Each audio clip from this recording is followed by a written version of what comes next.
I am Kira, 34 years old, and my family threw me out of their house on Christmas night. My mother screamed that I was a jealous thief and ordered me to my room like a misbehaving toddler. Everyone laughed at the family failure. I just smiled and packed my single bag. The next morning, they found my room empty. Then the lawyer burst through the door, trembling, and handed them an eviction notice. Before I continue this story, let me know where you are watching from in the comments below. Hit like and subscribe if you have ever had to stand up to family who underestimated your worth. Growing up in a wealthy Chicago suburb meant maintaining a perfect image. Inside our sprawling brick mansion, emotional coldness permeated every corner. Our house was a fortress of expectations I could never quite meet. My childhood was spent entirely in the shadow of my younger sister, Brittany. She was the golden child, the one who did everything right, while I was the scapegoat blamed for every misstep. The contrast was exhausting, but I focused on my education and built a career in digital data investigation and cybersecurity. I never told them that my small consulting firm had grown into a multi-million-dollar luxury asset management and security company. To them, I was just a struggling computer geek renting a tiny apartment downtown. This Christmas dinner was supposed to be a quiet evening at my parents' house. My mother, Patricia, had spent the week bragging about Brittany and her husband, DeAndre. DeAndre is a hardworking high school principal, an honest man who puts in 14-hour days to provide for his family. He sat quietly at the table looking exhausted, but smiling as Brittany talked about their plans to buy a new house. The dining room was filled with the smell of roasted turkey and expensive wine. I sat at the far end of the long mahogany table, quietly eating my meal and ignoring the passive-aggressive comments my mother directed my way. Then, without warning, Brittany dropped her fork and let out a dramatic, piercing sob. The entire room fell dead silent. My father, Richard, dropped his napkin. He asked her what was wrong. Brittany pulled out her phone, her hands shaking violently. She pointed a manicured finger straight down the length of the table at me. She screamed that I had just hacked into her joint bank account. She wailed that her entire down payment for their new house was gone, completely wiped out, and that I was the one who stole it. The accusation was so absurd I actually chuckled, which was the worst possible reaction. My mother, Patricia, instantly slammed her crystal wine glass down on the table. The dark red liquid splashed across the pristine white tablecloth like blood. She stood up, her face twisted in absolute fury.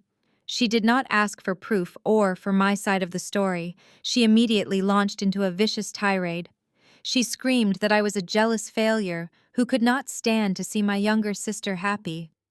She loudly reminded everyone how I could not even keep a man, how I was destined to live alone in my pathetic downtown apartment, and how my jealousy had finally turned me into a common criminal. She yelled that I had purposely ruined their Christmas because I was bitter that DeAndre chose Brittany instead of an unlovable woman like me. The sheer venom was meant to break me down. DeAndre looked entirely confused. He stood up from his chair and walked toward his wife. He gently touched Brittany on the shoulder and asked her to hand him the phone. He said they needed to look at the bank statements right away and call the fraud department to track the routing numbers. The moment he reached for the device, Brittany snatched it away and shoved it deep into her purse. She began hyperventilating, screaming that I was a hacker and that checking the phone would only let me steal their identity. She buried her face in her hands, putting on a flawless performance of a terrified victim. DeAndre stood there with his hand still outstretched, a flicker of doubt crossing his tired face. He asked her again to show him the screen. I sat perfectly still, my eyes locked on Brittany. I knew exactly what she was hiding in that purse.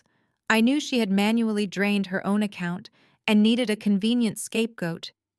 Patricia did not notice her son-in-law hesitating. She turned her furious gaze right back to me, her chest heaving with cold indignation.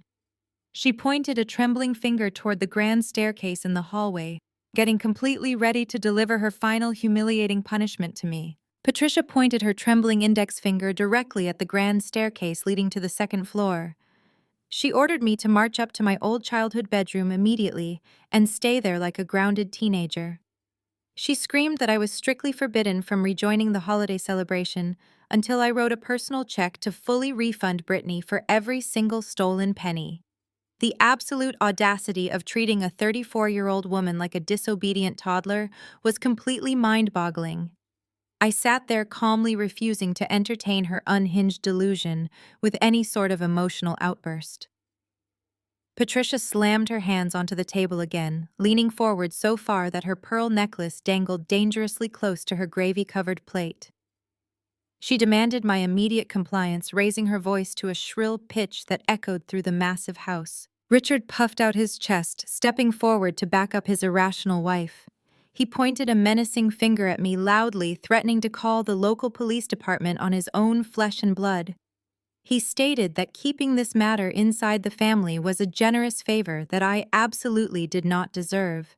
He warned me that if I did not immediately march upstairs and surrender the allegedly stolen funds, he would happily watch the authorities drag me out of his mansion in shiny silver handcuffs. He crossed his arms defensively, trying to look intimidating while defending his deceitful younger daughter. The absolute blind loyalty they blindly offered Brittany was sickening to witness.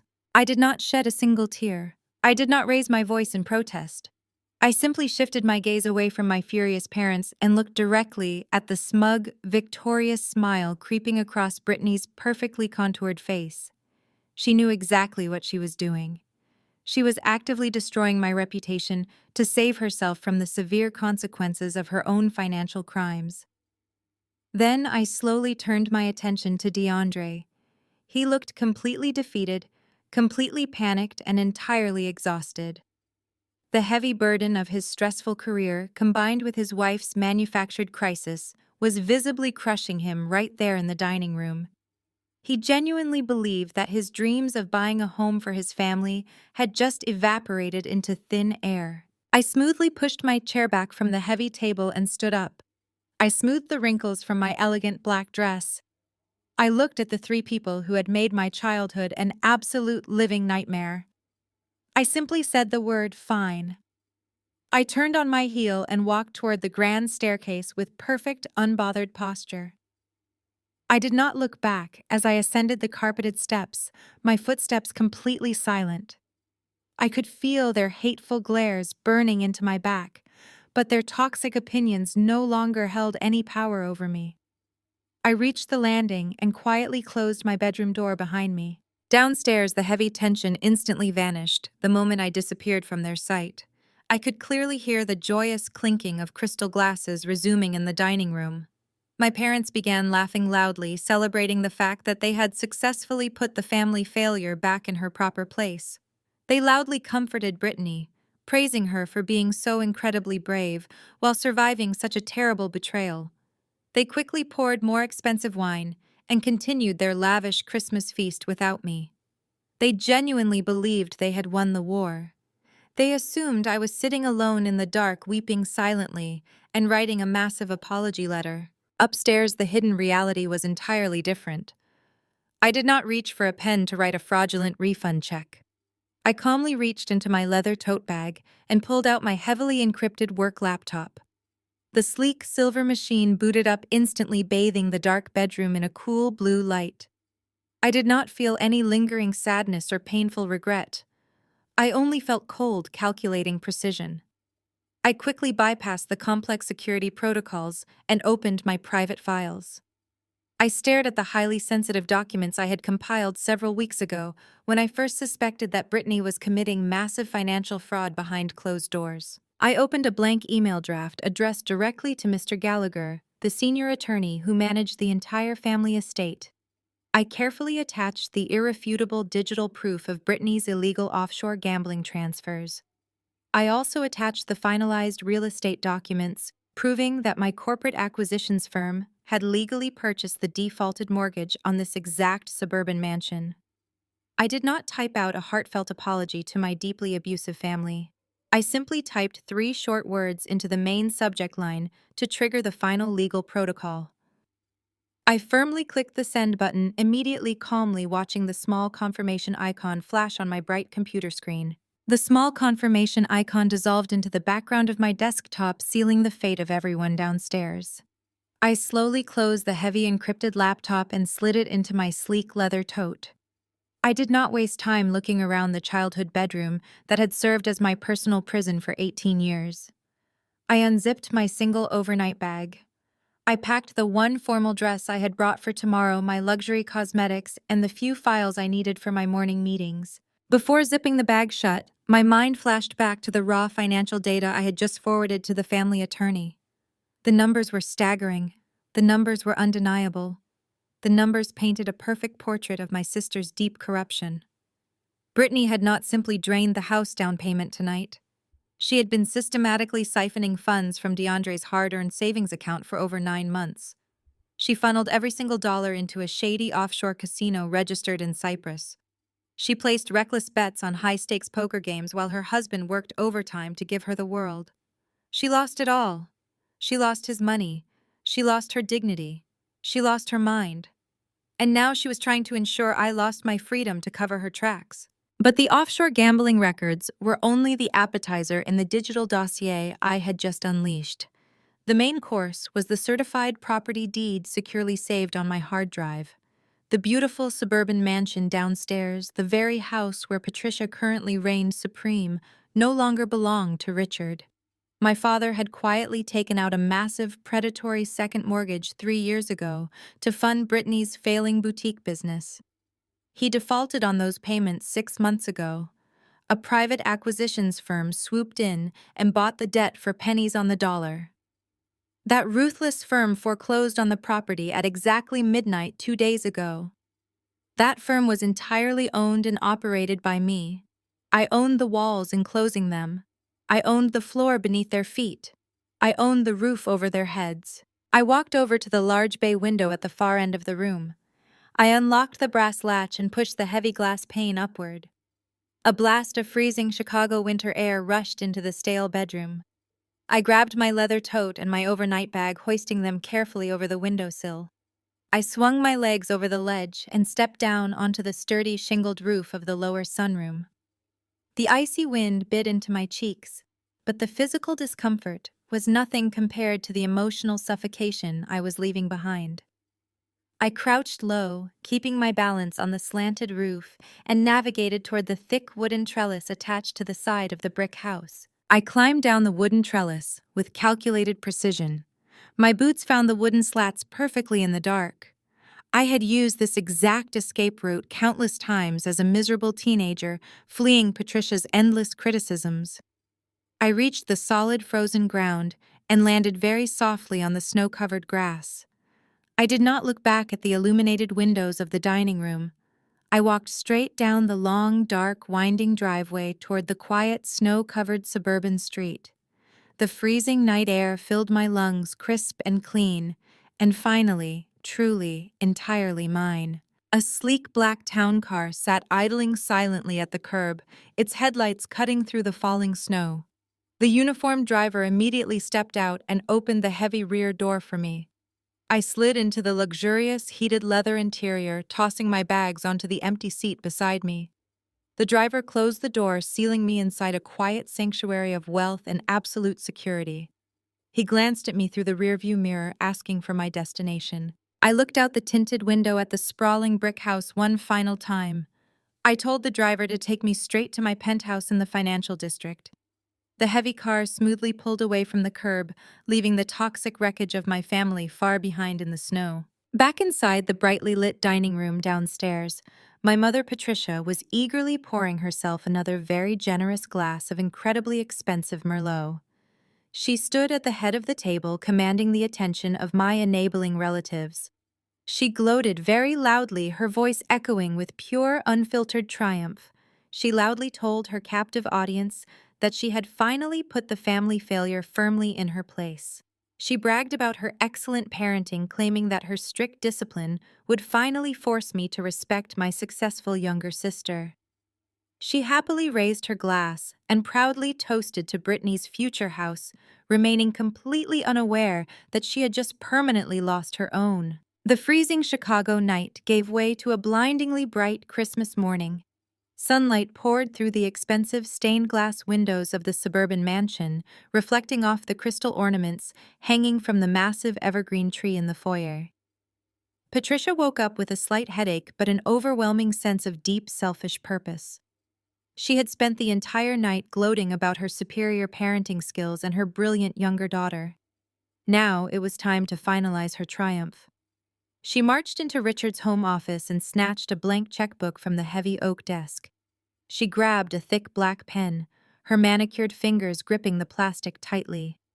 She fully intended to march upstairs, shove the pen into my hand, and force me to drain my meager savings to refund Brittany. She genuinely believed I was sitting in my old childhood bed trembling with shame and ready to beg for her forgiveness. Patricia stomped up the grand curved staircase, her heavy footsteps thudding loudly against the plush carpet. She did not bother to knock gently or announce her presence. She raised her foot and kicked the white wooden door open with startling violence. The heavy door slammed against the interior wall with a deafening crack that echoed down the long hallway. Patricia stepped into the room, raising the blank check like a weapon, her mouth already open to unleash a fresh wave of verbal abuse. The cruel words died instantly in her throat. The bedroom was completely silent and entirely spotless. The floral bedspread was perfectly made, the pillows fluffed and arranged with military precision. Not a single item of clothing was draped over the chair. Not a single personal belonging rested on the wooden dresser. The only disruption in the immaculate space was the large bay window at the far end of the room. It was pushed wide open. A freezing, bitter wind howled through the gap, billowing the sheer white curtains violently into the room and dusting the hardwood floor with fresh snow. Patricia stood frozen in the doorway for 3 agonizing seconds before the reality of the situation finally registered in her brain. She dropped the blank checkbook onto the floor. She let out a piercing, hysterical scream that tore through the quiet holiday morning. She screamed for Richard, her voice cracking with pure panic. Down the hall, doors flew open. Richard stumbled out quickly, tying his silk robe and looking disoriented. Brittany and DeAndre rushed out of the guest bedroom, their faces pale with shock. They sprinted down the corridor and crowded into the doorway of my old room. Richard stared at the made bed and the snow blowing through the window. He loudly demanded to know what was going on. Brittany took one look at the empty room and immediately launched into a spectacular theatrical performance. She dropped to her knees right there on the carpet, clutching her chest as if she had just been physically struck. She began sobbing uncontrollably, forcing massive tears down her perfectly painted, tearful face. She wailed that I had escaped. She screamed that I must have booked a direct flight ticket out of the country in the middle of the night. She frantically pointed at the open window, claiming that I was a cowardly fugitive who had fled the state with her stolen down payment. She sobbed that they would never see their money again and that their dreams of buying a home were permanently destroyed by my malicious jealousy. DeAndre stepped past his hysterical wife and walked slowly toward the open window. He shivered as the freezing air hit his face. He looked out at the snowy roof and the wooden trellis leading down to the ground. He looked back at his wife, his exhausted eyes narrowing with genuine confusion. He pointed out that it was 10 degrees below zero outside. He rationally stated that no one simply climbs out of a second-story window in a blizzard unless they have a very specific, highly coordinated escape plan. He tried to suggest that they were missing a massive piece of the puzzle. Patricia completely ignored DeAndre and his highly logical assessment. She was practically vibrating with rage and indignation. She refused to be outsmarted by the daughter she viewed as a complete failure. She reached into the pocket of her silk robe and pulled out her smartphone. She loudly declared that she was putting an end to this immediately. She announced to the entire family that she was calling the authorities to report a grand larceny and issue a statewide manhunt for my arrest. She unlocked the screen, her thumb hovering aggressively over the emergency dial button. Before her manicured finger could even touch the glass, the heavy oak front door downstairs was hammered with frantic, incredibly loud knocks. Sitting in the heated leather seat of my town car, I pulled out my tablet and connected to the hidden security cameras I had installed throughout my parents' house years ago. The high-definition live feed loaded instantly on my screen. I had a perfect view of the grand foyer just as the heavy oak front door was hammered with frantic, incredibly loud knocks. The violent sound echoed through the entire mansion, freezing my family in their tracks. Upstairs on the landing, Patricia dropped her smartphone onto the plush carpet. Her face immediately contorted from panic into a triumphant, predatory smile. She genuinely assumed the authorities had somehow miraculously arrived to hunt down her fugitive daughter. She clutched the wooden banister and leaned over the railing, her eyes wide with malicious excitement. She shouted down to Richard, ordering him to answer the door immediately. She yelled that the police must have intercepted my flight at the airport and brought back their stolen money. Richard stood at the base of the staircase, tightening the belt of his expensive silk robe. He puffed out his chest, attempting to project the image of a powerful patriarch who was entirely in control of this chaotic holiday morning. He marched toward the entryway, his heavy leather slippers slapping against the polished marble floor. Brittany and DeAndre rushed to the top of the stairs, peering down at the unfolding spectacle. Brittany wiped away her fake tears, preparing to play the traumatized victim for whatever law enforcement officers stood on the other side of the wood. Richard reached for the brass handle, threw the deadbolt back, and yanked the massive door wide open. The freezing winter wind instantly howled into the warm foyer, carrying thick flurries of blinding white snow across the expensive imported rugs. Standing on the frozen concrete porch was not a team of detectives holding my confiscated luggage. It was Mr. Gallagher, the senior attorney who had managed our family estate for over 2 decades. He looked absolutely miserable. Despite the bitter, biting cold of the Chicago blizzard, sweat was visibly pouring down his pale, wrinkled forehead. His expensive wool overcoat was dusted with snow, and he was clutching a thick, heavy leather binder tightly to his chest, as if his life depended on it. He was breathing heavily, shifting his weight from foot to foot with extreme discomfort. He looked completely terrified.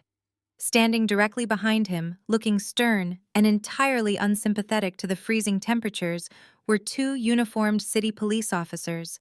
Their hands rested casually near their duty belts. The flashing blue and red lights from their parked patrol car painted the snowy front yard with an eerie glow. Richard stared at the lawyer, his arrogant posture instantly faltering. He demanded to know what on earth Mr. Gallagher was doing at his home at this ungodly hour. He quickly glanced at the 2 stoic police officers, assuming they were there as a courtesy, to take his official report regarding my alleged grand larceny. Richard aggressively gestured for the trembling lawyer to step inside, loudly complaining that they were letting the expensive heat escape. He stated that the legal team and the police were exactly who he needed to see to handle his rogue daughter. Patricia did not even give the poor attorney a chance to cross the threshold. She came charging down the grand staircase like a rabid animal. She ignored the standard social pleasantries she usually forced upon their country club. She marched straight up to the uniformed police officers, her silk robe billowing behind her. She aggressively pointed her finger toward the empty second floor and began screaming her fabricated story. She demanded that the officers immediately issue a statewide arrest warrant for me. She shrieked that I was a dangerous, manipulative thief who had just stolen hundreds of thousands of dollars from her vulnerable younger daughter. She demanded that they track my phone, freeze my bank accounts, and drag me back to this house in shackles. She insisted that they launch a full investigation into my consulting business, claiming it was obviously a front for a cybercrime syndicate. Brittany chimed in from the top of the stairs, letting out another theatrical sob to punctuate her mother's wild accusations. DeAndre simply stood completely still, his eyes darting between the sweating lawyer and the stoic police officers. His sharp intuition finally told him that this unexpected holiday visit had absolutely nothing to do with me. Mr. Gallagher did not acknowledge Patricia's insane rant. He simply raised his trembling gloved hand into the air, demanding absolute silence. He refused to look at Patricia. He just looked directly at Richard. "I am not here for Kira. I am here to serve you this eviction notice. You have exactly 2 hours to vacate these premises." The sudden violent deafening sound echoed heavily through the entire sprawling mansion, freezing my family in their tracks. Upstairs on the landing, Patricia dropped her smartphone onto the plush carpet. Her face immediately contorted from panic into a triumphant, predatory smile. She genuinely assumed the authorities had somehow miraculously arrived to hunt down her fugitive daughter. She clutched the wooden banister and leaned over the railing, her eyes wide with malicious excitement. She excitedly shouted down to Richard, ordering him to answer the heavy door immediately. She yelled that the armed police must have intercepted my outgoing flight at the airport and brought back their stolen money. Richard stood at the base of the staircase, tightening the belt of his expensive silk robe. He puffed out his chest, attempting to confidently project the image of a powerful patriarch who was entirely in control of this chaotic holiday morning. He marched toward the grand entryway, his heavy leather slippers slapping loudly against the polished marble floor. Brittany and DeAndre quickly rushed to the top of the grand carpeted stairs, peering down at the unfolding spectacle. Brittany wiped away her fake tears, preparing to play the severely traumatized victim for whatever law enforcement officers stood on the other side of the solid wood. Richard reached for the brass handle, threw the deadbolt back, and yanked the massive door wide open. The freezing, brutal winter wind instantly howled into the warm foyer, carrying thick flurries of blinding white snow across the very extremely expensive imported rugs. Standing on the frozen concrete porch was not a team of seasoned detectives holding my confiscated luggage. It was Mr. Gallagher, the senior corporate attorney, who had managed our family estate for over 2 decades. He looked absolutely miserable. Despite the bitter biting cold of the brutal Chicago blizzard, nervous sweat was visibly pouring down his pale, wrinkled forehead. His expensive dark wool overcoat was dusted with fresh snow, and he was clutching a thick, heavy leather binder tightly to his chest, as if his life depended on it. He was breathing heavily, shifting his weight from foot to foot, with extreme physical discomfort. He looked completely terrified. Standing directly behind him, looking stern, and entirely unsympathetic to the freezing temperatures, were 2 uniformed city police officers. Their hands rested casually near their heavy duty belts.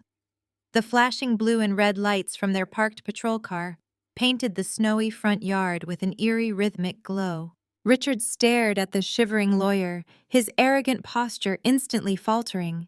He demanded to know what on earth Mr. Gallagher was doing at his home at this ungodly hour. He quickly glanced at the 2 stoic police officers, assuming they were there as a courtesy to take his official report regarding my alleged grand larceny. Richard aggressively gestured for the trembling lawyer to step inside, loudly complaining that they were letting the expensive heat escape. He stated that the legal team and the police were exactly who he needed to see to handle his rogue daughter. Patricia did not even give the poor attorney a chance to cross the threshold. She came charging down the grand staircase like a rabid animal. She completely ignored the standard social pleasantries she usually forced upon their elite country club. She marched straight up to the tall, uniformed police officers, her silk robe billowing wildly behind her. She aggressively pointed her manicured finger toward the empty second floor and began screaming her fabricated story. She loudly demanded that the 2 officers immediately and without delay issue a statewide arrest warrant for me. She loudly shrieked that I was a highly dangerous, extremely manipulative thief who had just maliciously stolen hundreds of thousands of dollars from her vulnerable younger daughter. She demanded that they forcefully track my phone, freeze my bank accounts, and drag me back to this house in heavy shackles. She insisted that they officially launch a full, thorough investigation into my consulting business, claiming it was obviously a front for a dangerous cybercrime syndicate. Brittany chimed in from the top of the stairs, letting out another theatrical sob to punctuate her mother's wild, baseless accusations. DeAndre simply stood completely still, his eyes darting between the sweating lawyer and the stoic police officers. His sharp intuition finally told him that this unexpected holiday visit had absolutely nothing to do with me. Mr. Gallagher did not acknowledge Patricia's insane, unhinged rant. He simply raised his trembling, gloved hand into the freezing air, demanding absolute silence. He steadfastly refused to look at Patricia. He just looked directly at Richard. He took a deep breath, steadying his shaking voice. Mr. Gallagher says, "I am not here for Kira. I am here to serve you this eviction notice. You have exactly 2 hours to vacate these premises." Patricia stared blindly at the bold signature on the embossed document. The letters formed my exact name, but her arrogant brain violently rejected the information. She let out a sharp laugh that held absolutely no humor. She ruthlessly slapped the leather binder out of the stunned attorney's hands. The heavy binder hit the marble floor, scattering financial records and eviction notices across the entryway. She completely lost whatever remained of her fragile grip on reality. She stepped forward, screaming that this was an elaborate, sick forgery. She yelled that her pathetic, talentless daughter could never afford a multi-million-dollar suburban estate. She turned her rage toward Mr. Gallagher, accusing him of participating in an illegal prank. She claimed the entire stack of paperwork was a malicious fabrication designed to ruin her Christmas morning. Richard stood paralyzed, staring at the scattered foreclosure documents bearing his own forged signatures from years prior. Patricia did not wait for her husband to act. She lunged forward, her silk robe flying wildly. She shoved both of her manicured hands directly into the chest of the nearest uniformed police officer. She demanded that they immediately vacate her private property. She tried to physically push the tall, heavily armed officer backward through the open doorway and out into the freezing snow.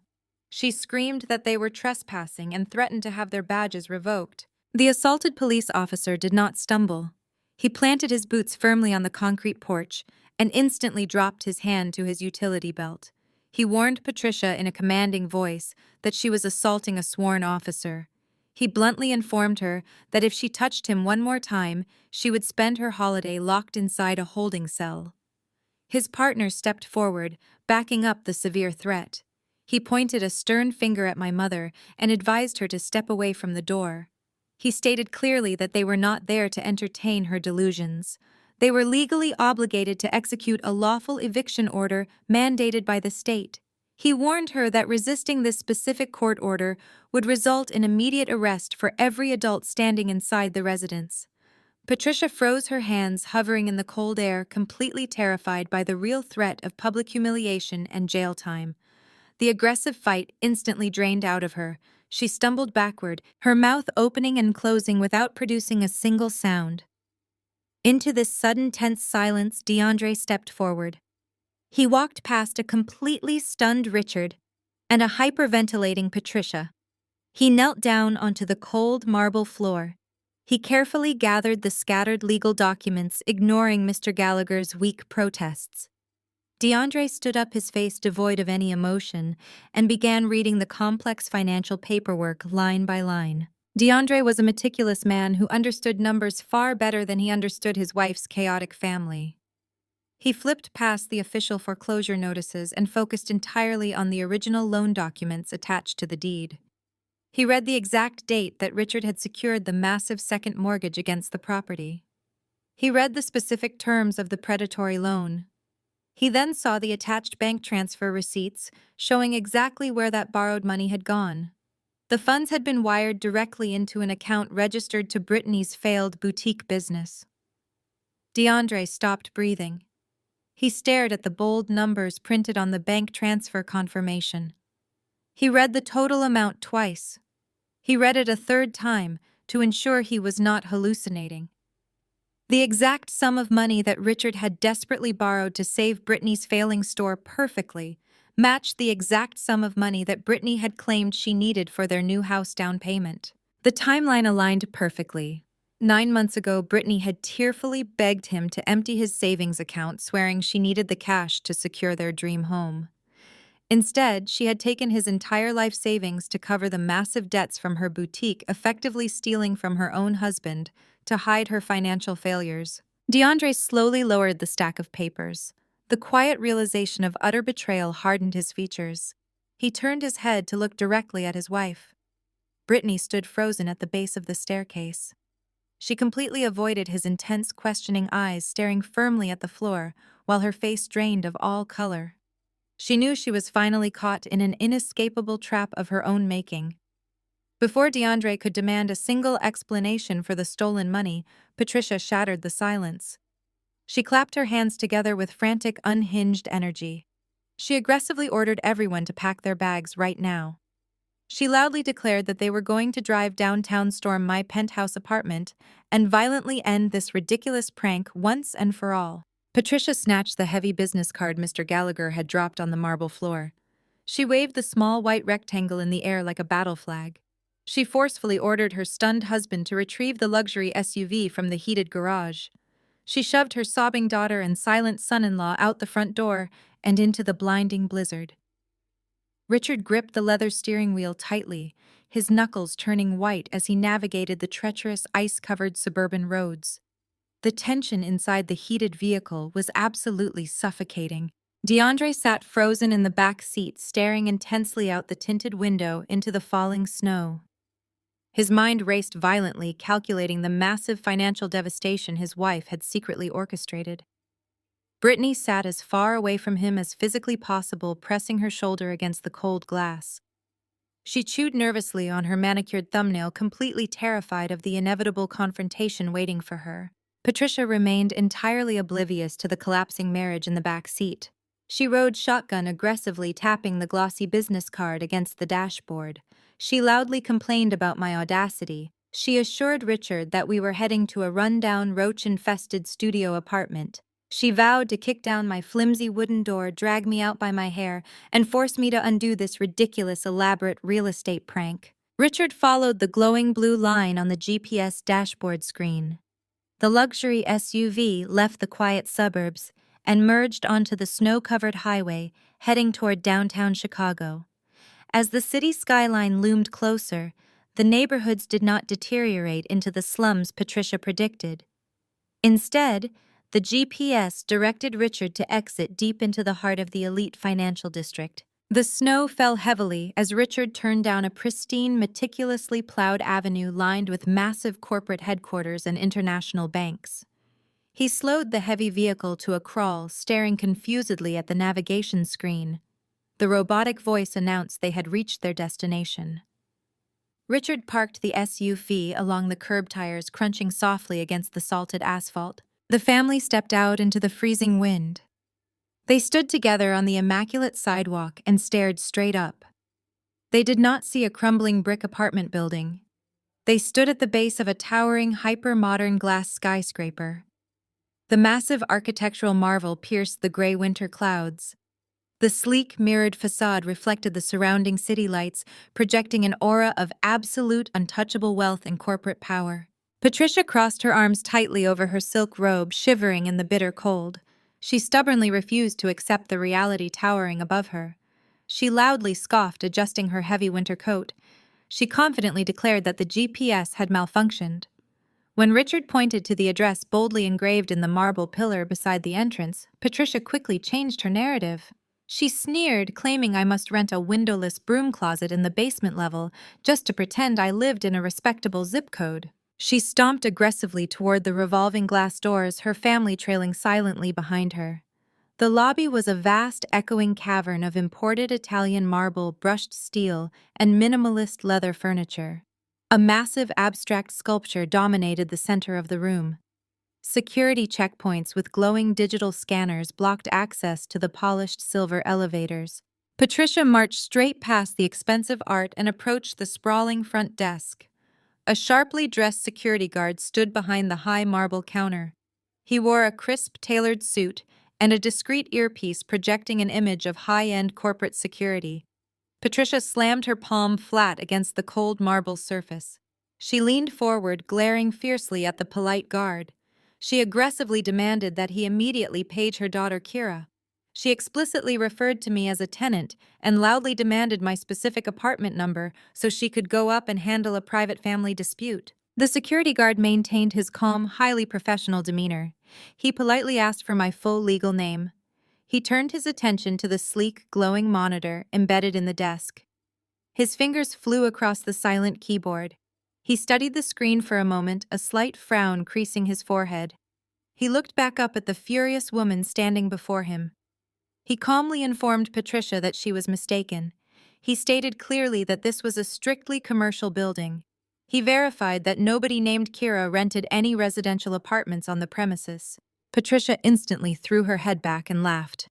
She turned to Richard, her eyes flashing with pure vindictive triumph. She loudly proclaimed that she knew I was a lying homeless vagrant. She prepared to demand the guard throw me out of the building. The security guard smiles politely. She actually owns the entire top 3 floors of commercial real estate. You need an appointment to access the executive suite. Patricia stood absolutely paralyzed, the security guard's polite but incredibly devastating words echoing loudly in the vast polished marble lobby.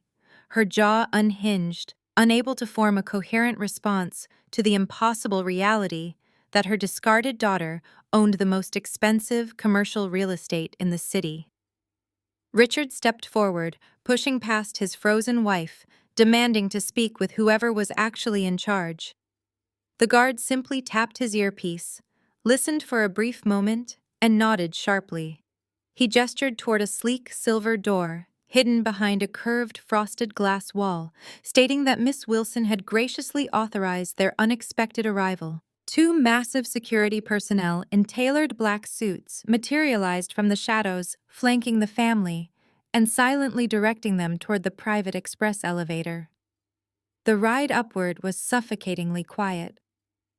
DeAndre stared at the digital floor display as the numbers climbed higher and higher, bypassing the standard corporate offices. Brittany nervously twisted her expensive wedding ring, her earlier theatrical confidence completely evaporating. Patricia aggressively smoothed her silk robe, her face flushing with a toxic mixture of extreme humiliation and boiling rage. The heavy silver doors finally slid open with a soft chime, revealing a world of unimaginable opulence that instantly left Richard completely speechless. They stepped out onto pristine, imported white oak flooring that stretched endlessly down a massive corridor. Massive floor-to-ceiling windows offered a truly breathtaking panoramic view of the entire snow-covered Chicago skyline. Expensive original modern art pieces hung under perfectly calibrated gallery lighting. Assistants in sharp professional attire moved quietly between glass-walled offices, operating with a quiet, ruthless efficiency. This was not a rented workspace. This was an empire. Richard stared at the custom architectural details, his mind desperately trying to calculate the staggering wealth required to simply lease this space, let alone own it outright. His own manufacturing company headquarters looked like a dilapidated warehouse compared to this executive fortress. The silent security escorts quickly guided the family down the main corridor, their heavy footsteps completely muffled by thick, extremely expensive hand-woven runner rugs. They approached a massive set of double glass doors at the very end of the hallway. The escorts pushed the doors open, revealing an enormous, spectacular boardroom suspended above the city.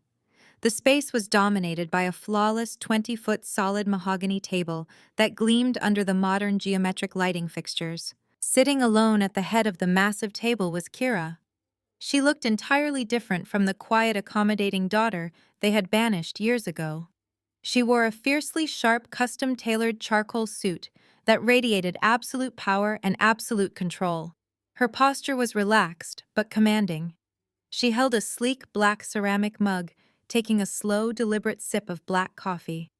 She did not bother to stand up. She did not offer a polite smile.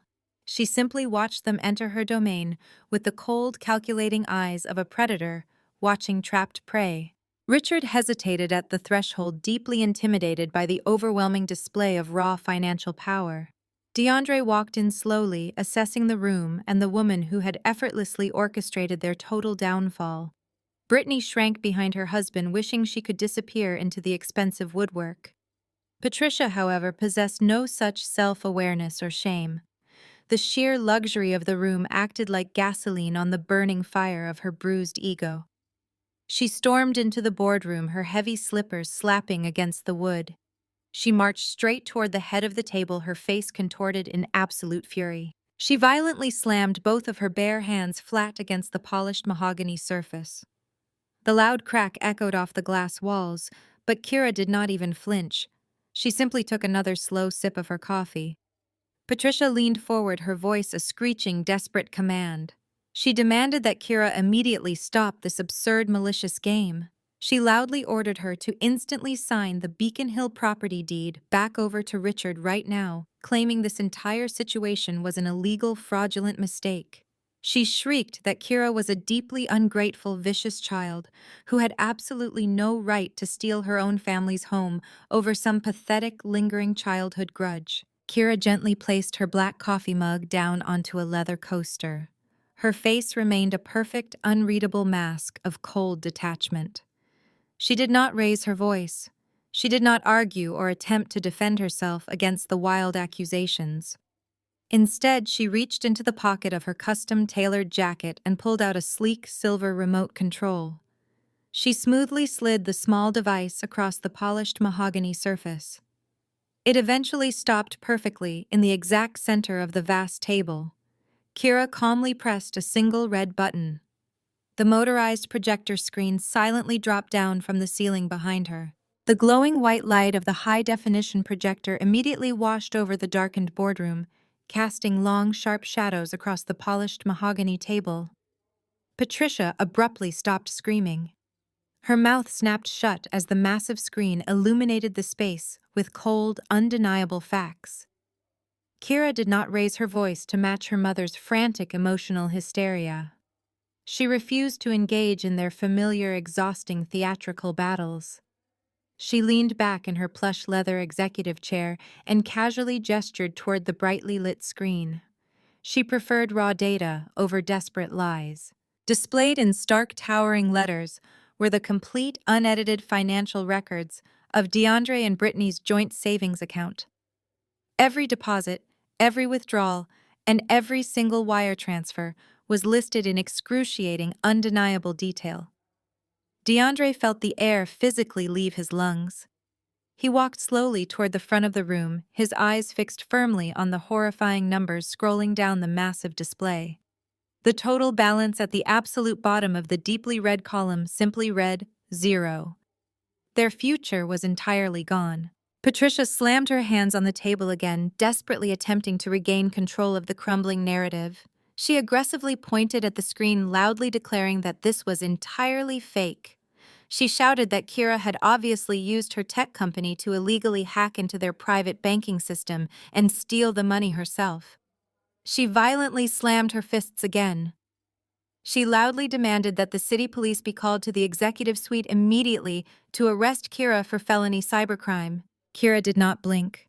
She did not defend herself against the wild accusations. She simply reached forward and confidently tapped a single key on her sleek, highly advanced silver laptop. The projected image instantly shifted. The bank statements disappeared, replaced by a forensic digital footprint analysis. Rows of glowing green code and IP addresses filled the screen. Kira finally spoke, breaking the heavy silence with calm, lethal authority. She looked directly at her screaming mother and stated clearly that she did not hack their bank account. She explained that a bank hack leaves a very specific digital trail, a forceful entry from an external, unrecognized server. She pointed a laser at the screen, highlighting a recurring string of numbers. She clinically explained that the money was not stolen by an external threat. The massive withdrawals were entirely manual, authorized transactions. Kira tapped another key, bringing up the specific device registration logs. She systematically broke down the digital evidence for the completely silent room. Every single unauthorized wire transfer originated from one specific, highly recognizable IP address. The system logged the exact MAC address of the device used to drain the joint savings account. It was a brand new Apple smartphone. It was registered directly to Brittany. Brittany let out a sharp, uncontrollably panicked gasp that echoed in the silent room. She took 2 steps backward, desperately trying to hide behind her mother. She shook her head rapidly, her face pale with absolute terror, but she could not formulate a single word of defense. Kira mercilessly continued her highly clinical, devastating presentation without showing a single ounce of pity. She highlighted the final destination of the missing funds. The money had not gone toward a down payment for a luxury suburban home. The money had not gone toward paying off the crippling debts of a failed designer boutique. The money was wired directly, repeatedly, and manually into a series of offshore, completely untraceable online casinos.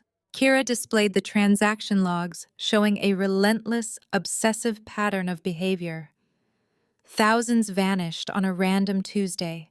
Tens of thousands vanished on a quiet Thursday. Hundreds of thousands completely evaporated over a single long weekend.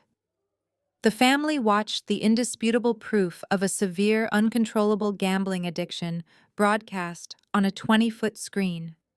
Kira stated that Brittany had systematically gambled away every single cent of their future, and then she had maliciously blamed her sister to hide her tracks. DeAndre did not look at his wife. He could not bring himself to look at the woman who had effortlessly destroyed their lives. He simply stared blankly at the glowing screen. His eyes frantically scanned the exact timestamps of the massive offshore wire transfers. The specific dates jumped out at him, burning themselves into his memory. He meticulously read the glowing dates again and again, unable to process the profound betrayal. A sickening, suffocating realization washed over him, turning his blood to ice. He remembered those specific, lonely nights perfectly. He had sat alone in their cramped apartment, proudly telling his friends about his incredibly selfless wife. He recognized the exact specific dates glowing brightly on the large screen. They were the exact identical nights Brittany had convincingly claimed she was working late at the city hospital, volunteering her time to help sick children. DeAndre slowly lowered his head, feeling the sickening weight of the truth crush the last remaining fragments of his blind faith. Brittany did not hesitate to activate her lifelong defense mechanism. She let out a piercing theatrical wail that instantly shattered the heavy silence of the massive boardroom. Tears immediately flooded her perfectly painted face, ruining her expensive cosmetics. She aggressively pointed a violently trembling finger at the glowing projector screen, her voice shaking with expertly manufactured outrage. She shrieked that the entire digital presentation was an elaborate malicious forgery. She loudly insisted that Kira had deliberately altered the banking statements just to ruin her marriage. She sobbed violently, claiming that her younger sister had always been insanely jealous of her perfect, happy life and was now using her vast corporate wealth to frame her for a terrible financial crime she never committed. She took 2 desperate steps backward, throwing both her hands over her face, waiting for someone to rush to her rescue. Patricia did exactly what she had proudly done for the past 30 years. She rushed forward and wrapped her arms tightly around her weeping, deceitful daughter. She pulled Brittany firmly against her chest, aggressively smoothing her blonde hair while shooting venomous glares across the room. Patricia loudly shushed Brittany, confidently promising that no one was going to believe these vicious technological lies. She firmly patted her back, declaring that her beautiful girl was a selfless angel who generously dedicated her life to helping sick children, not a degenerate gambler hiding secret offshore bank accounts. Patricia then sharply turned her boiling wrath away from the undeniable digital evidence and aimed it directly at the easiest, most convenient target in the room. She locked her furious, judgmental eyes entirely on DeAndre. Patricia stepped away from Brittany just enough to point a sharply manicured finger at the stunned man. She aggressively spat that this entire financial disaster was ultimately his fault.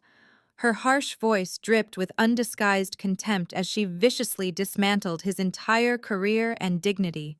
She loudly proclaimed that he was a total pathetic failure of a provider.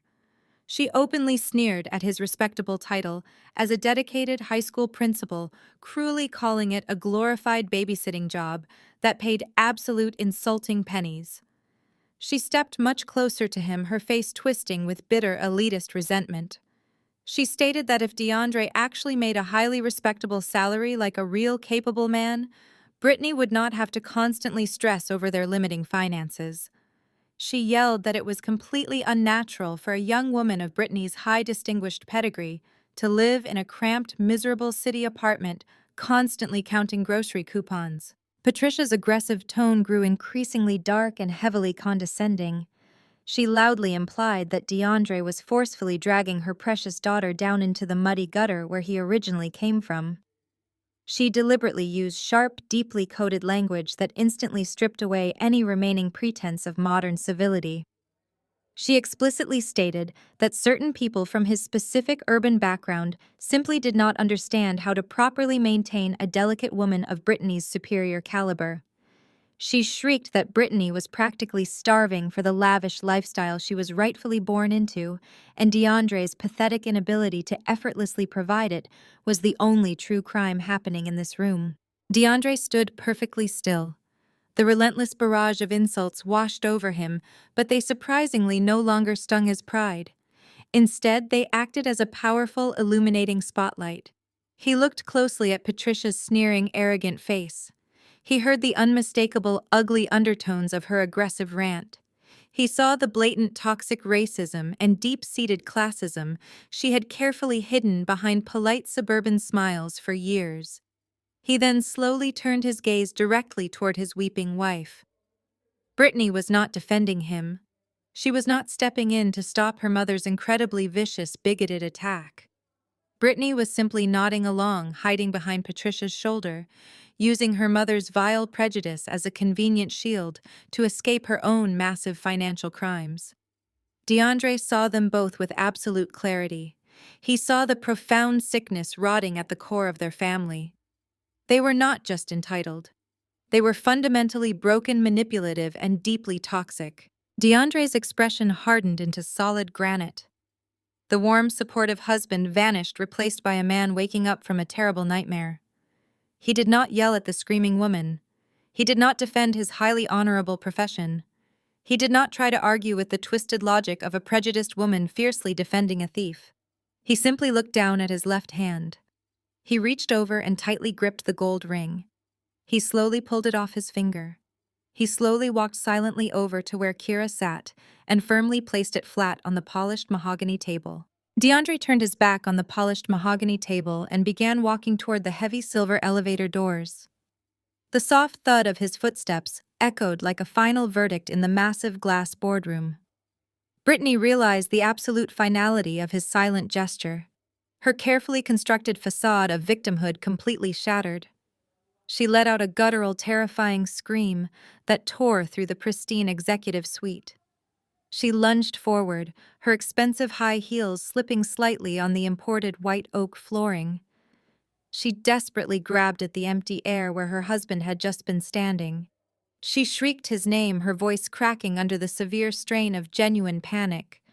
Her luxurious lifestyle was walking out the door, and she knew she had absolutely no way to survive without his steady, reliable income. She violently clawed at her own blonde hair, dropping to her knees in a pathetic display of manufactured despair. She begged him to stop, promising she could explain the massive offshore transfers, swearing that she would attend rehabilitation immediately.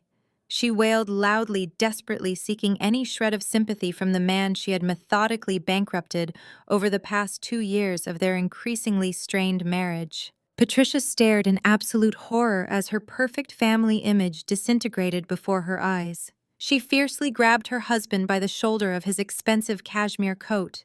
She violently shook Richard loudly, commanding him to physically intervene. She ordered him to chase down DeAndre, physically drag him back into the boardroom, and force him to honor his sacred marriage vows.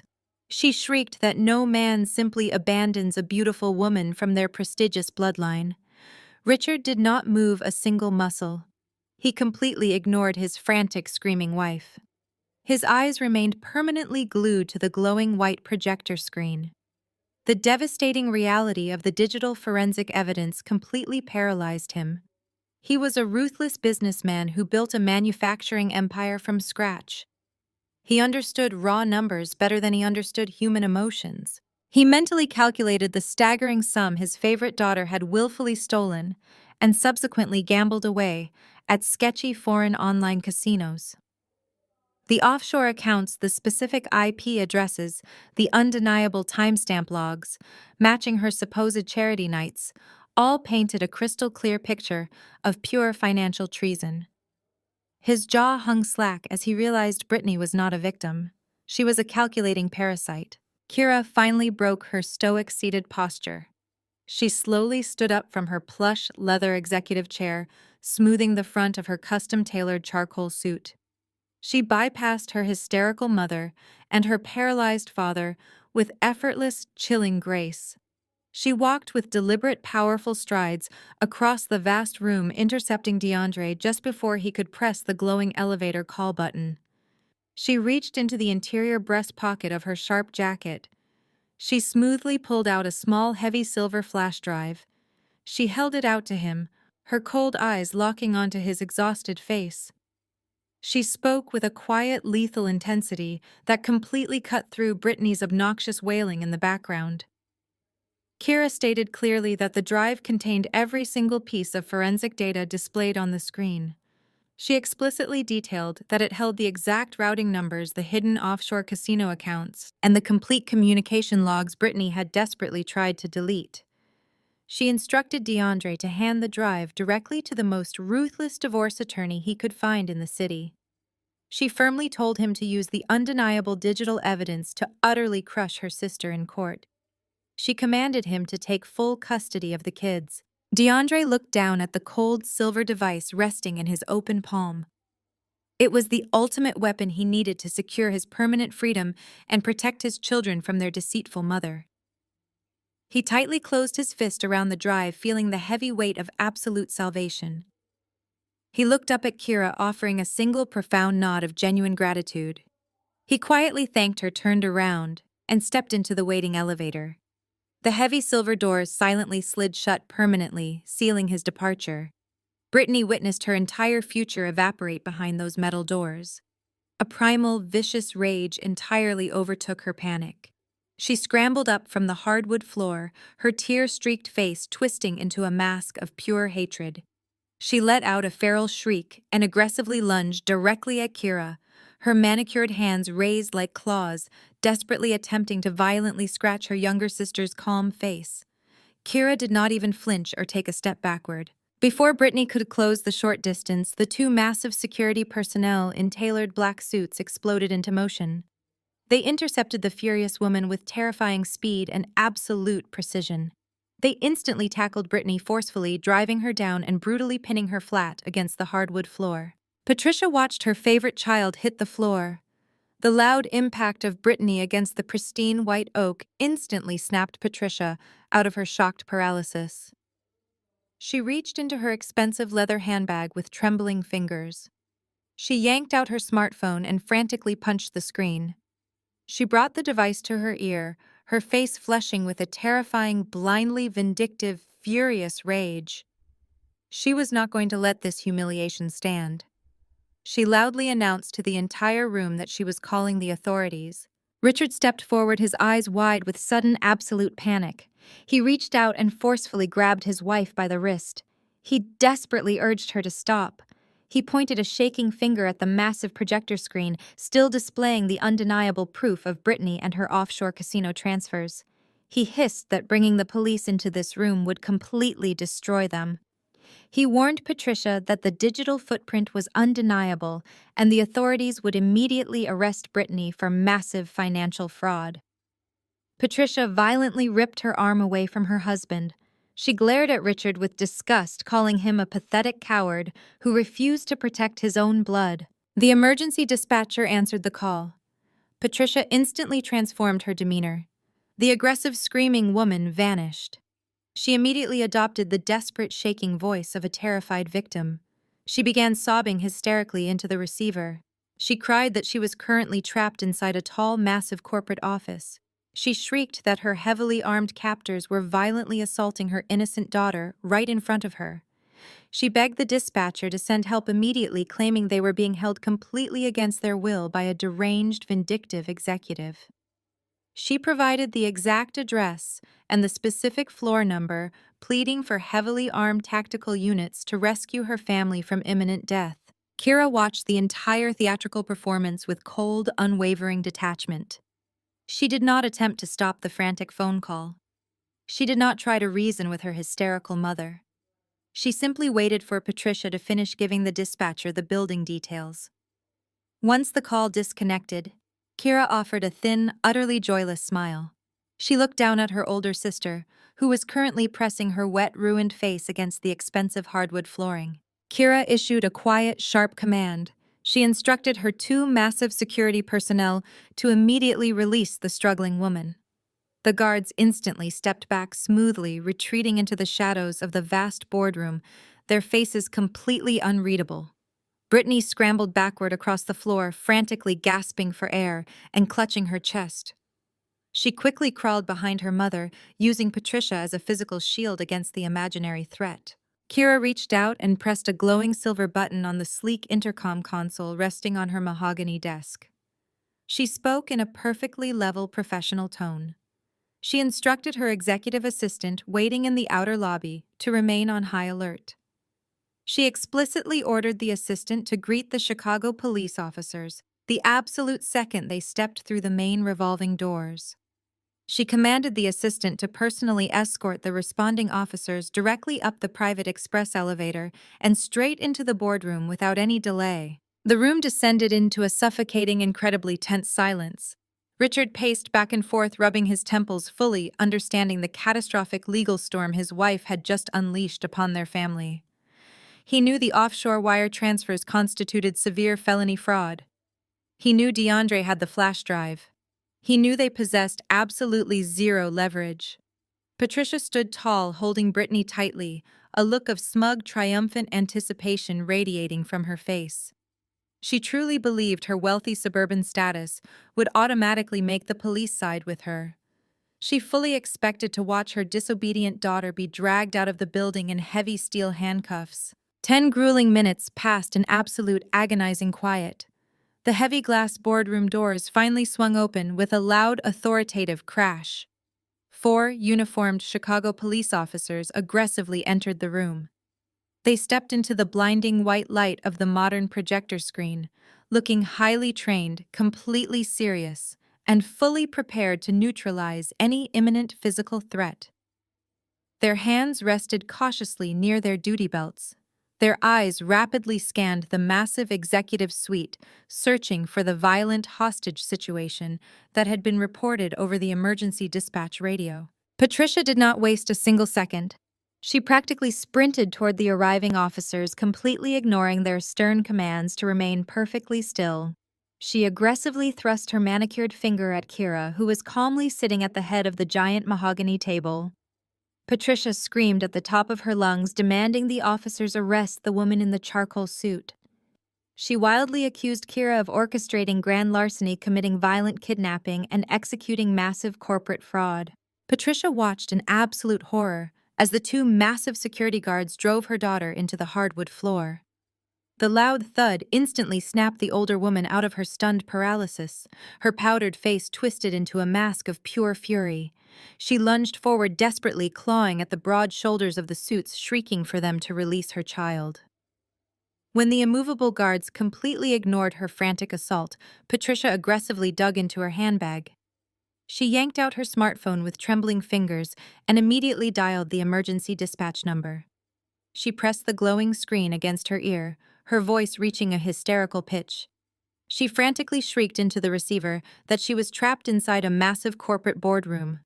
She wildly claimed that a gang of armed thugs had taken her family hostage and were violently assaulting her defenseless daughter. Richard spun around, his eyes widening in terror.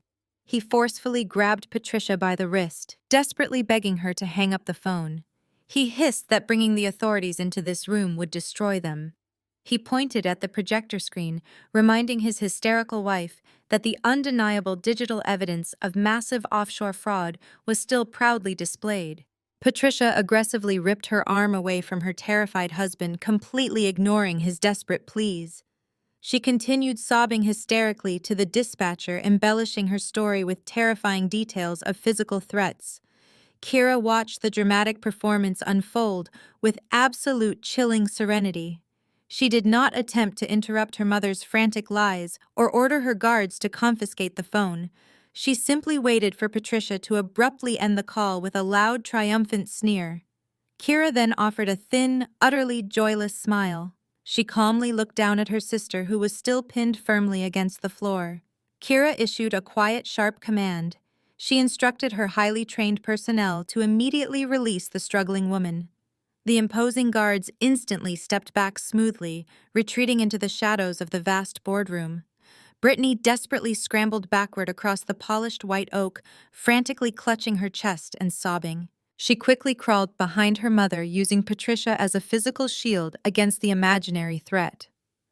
Kira casually reached forward and pressed a glowing button on the intercom console. She spoke in a level tone, instructing her assistant to personally escort the responding Chicago police officers directly up the private elevator the exact second they arrived. The massive boardroom descended into a suffocating, tense silence as they waited for the authorities.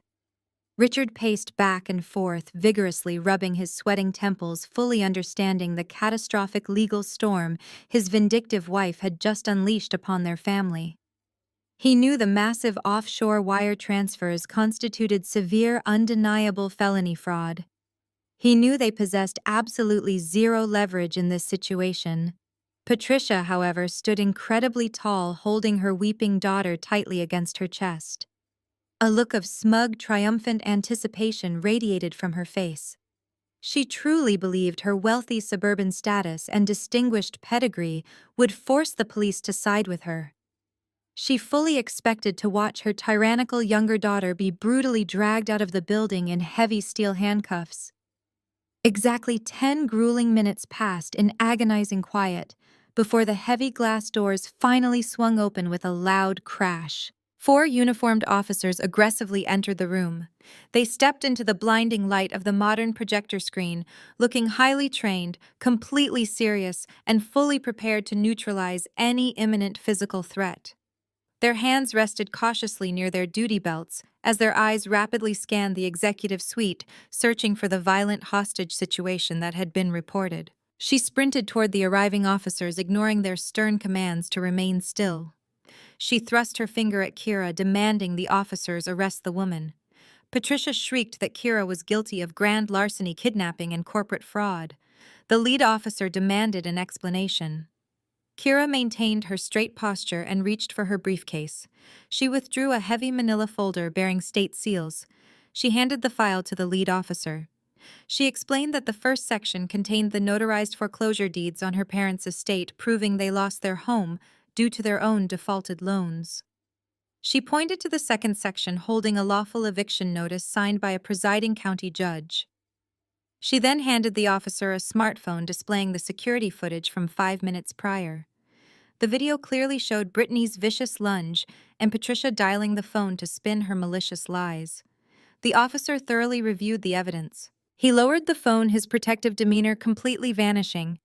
His expression hardened into solid granite. He looked directly into Patricia's panicked face and delivered a devastating reality check. "Ma'am, filing a false police report is a Class 4 felony. I suggest you leave this building before I arrest you."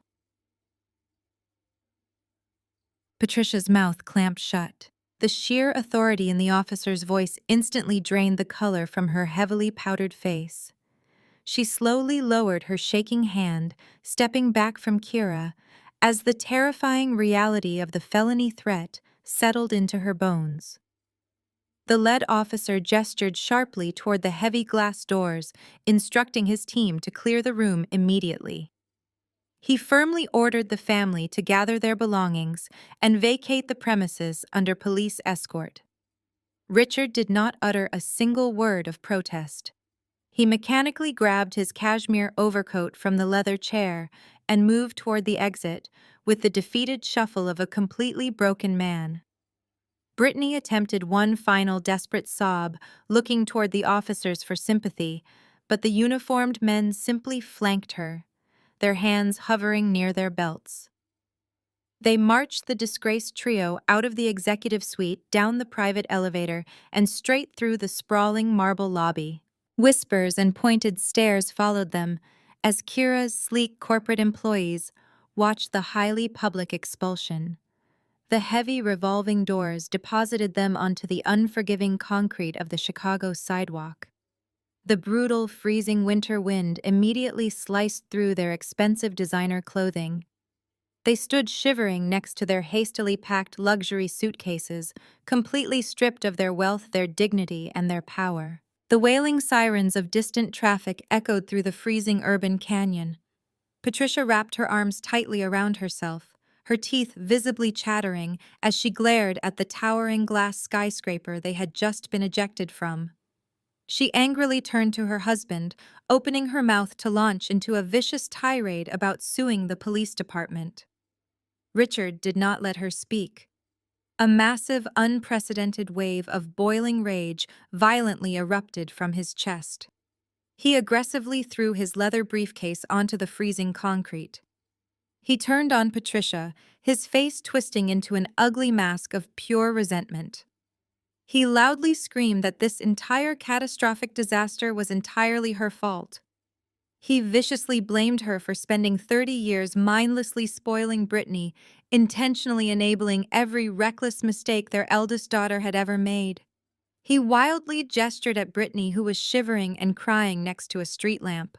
Richard roared that Patricia had single-handedly created a greedy, incompetent monster.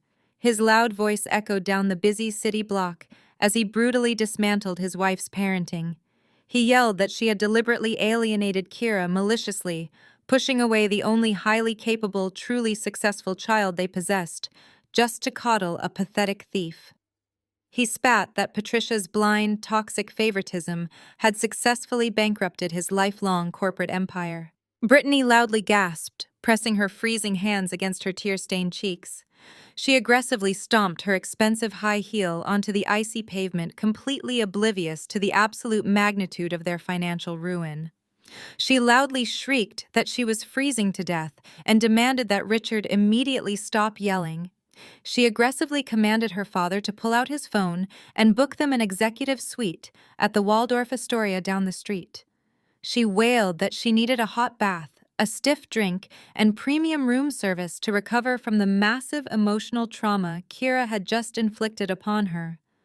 She arrogantly crossed her arms, waiting for her father to quickly obey her strict orders. Richard stared at his eldest daughter with absolute, unadulterated disgust. He slowly reached into his tailored slacks and pulled out his smartphone. He opened his banking application, his shaking fingers tapping the frozen glass screen. He let out a harsh, dry, terrifying laugh that sounded more like a death rattle.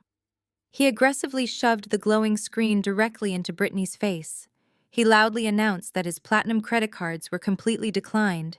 He screamed that Kira had already legally frozen every corporate account, personal checking fund, and emergency line of credit associated with the family name. They had absolutely nothing. Patricia let out a horrified gasp, her legs giving out slightly as she slumped against the cold metal of a nearby trash receptacle. She stared blankly at the busy street, realizing they were essentially homeless, standing on a freezing sidewalk, with nothing but the clothes on their backs and their luggage. Suddenly, a bright, blinding white light flashed from the dark corner of an adjacent alleyway. Another rapid succession of intense flashes quickly followed, temporarily blinding the shivering family. A scruffy paparazzi photographer, clearly tipped off by a highly connected, anonymous inside source, stepped directly into their personal space. He held a massive professional camera, rapidly snapping sharp-resolution photographs of their spectacular downfall. He aggressively circled the weeping, shivering trio, capturing every miserable angle of the formerly elite, untouchable family, now standing completely destitute on the dirty city curb. The harsh, relentless camera flashes mercilessly illuminated their total absolute ruin as they all desperately wept. Exactly 7 days passed since the humiliating spectacle on the freezing Chicago pavement. Patricia refused to accept her monumental defeat. The sprawling suburban mansion was gone. The prestigious country club memberships were revoked. The infinite credit lines were permanently severed. She currently sat on a lumpy beige sofa inside a cramped, dirty motel room located on the gritty outskirts of the city. Richard sat silently at a sticky laminate table, staring blankly at the stained wallpaper completely broken by his spectacular financial ruin. Brittany occupied the sagging bed, mindlessly scrolling through her phone, aggressively ignoring the mounting pile of unpaid legal notices. Patricia glared at the flickering television screen, her mind actively churning with pure venom. She was not going to let Kira walk away completely victorious. If Patricia was going down, she was fully determined to drag her ungrateful, tyrannical daughter down into the muddy gutter with her. She reached into her massive leather handbag and pulled out her smartphone. She quickly accessed her contacts and dialed a specific number she had secretly saved for absolute emergencies. The man on the other end of the line was a notoriously sleazy tabloid journalist known for publishing highly destructive hit pieces. Patricia arranged a covert meeting at a dingy diner down the street. She sat across a sticky booth from the reporter, eagerly spinning a masterful, deeply calculated web of absolute fiction. She cried perfectly timed theatrical tears. She completely omitted the massive offshore gambling debts, the forged signatures, and the undeniable corporate fraud. Instead, she painted a heartbreaking portrait of a devoted elderly mother brutally betrayed by a ruthless, power-hungry corporate monster. She falsely claimed that Kira had manipulated Richard into signing away his life rights during a period of severe medical vulnerability. She dramatically insisted that her daughter had ruthlessly evicted them from their lifelong family home right before the holiday season. She handed the eager journalist a carefully curated stack of old, misleading family photographs designed to maximize public sympathy. The reporter eagerly scribbled down every single toxic lie, smelling a viral sensation. The explosive article launched online early Tuesday morning. The aggressive headline dominated local news feeds. It read in bold black letters that a prominent tech executive aggressively evicted her elderly parents and rendered them completely homeless. The article rapidly circulated across every major social media platform. The hit piece brilliantly twisted every single fact. It described Kira as a cold, calculating sociopath who systematically destroyed her own flesh and blood out of pure, unadulterated greed. It featured a heavily edited, highly unflattering photograph of Kira leaving a corporate gala juxtaposed directly against a tragic image of Patricia wiping away manufactured tears. The comments section instantly ignited with vicious public outrage. Thousands of angry strangers relentlessly attacked Kira, demanding she face severe professional consequences for her alleged elder abuse. The fabricated story was an absolute masterpiece of character assassination. Patricia sat in her miserable motel room, aggressively refreshing the rising page views, a dark, vindictive smile finally stretching across her powdered face. High above the bustling city streets, Kira sat behind her polished mahogany desk inside her pristine executive suite. She held her sleek tablet calmly scrolling through the vile viral article. She did not display a single ounce of panic. Her sharp eyes scanned the ridiculous fabrications and the hysterical quotes directly attributed to her mother. She recognized Patricia's toxic playbook instantly. It was the exact same manipulative strategy her mother had utilized for 3 decades to isolate and control her. Kira knew the public outrage was completely artificial, built entirely on a fragile foundation of provable lies. She slowly set the tablet face down on her immaculate glass desk. She intertwined her fingers, her expression hardening into a mask of pure, absolute resolve. She possessed the certified forensic flash drive. She held the notarized eviction documents. She had the Chicago Police Department records confirming her mother's desperate attempt to file a false felony report.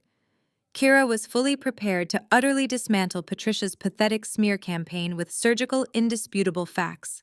The heavy glass door to her office suddenly swung open.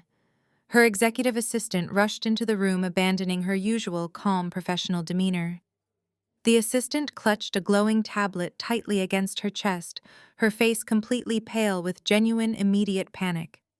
She practically sprinted across the thick carpet, stopping abruptly in front of the massive mahogany desk. Her voice shook with fear as she delivered the devastating update.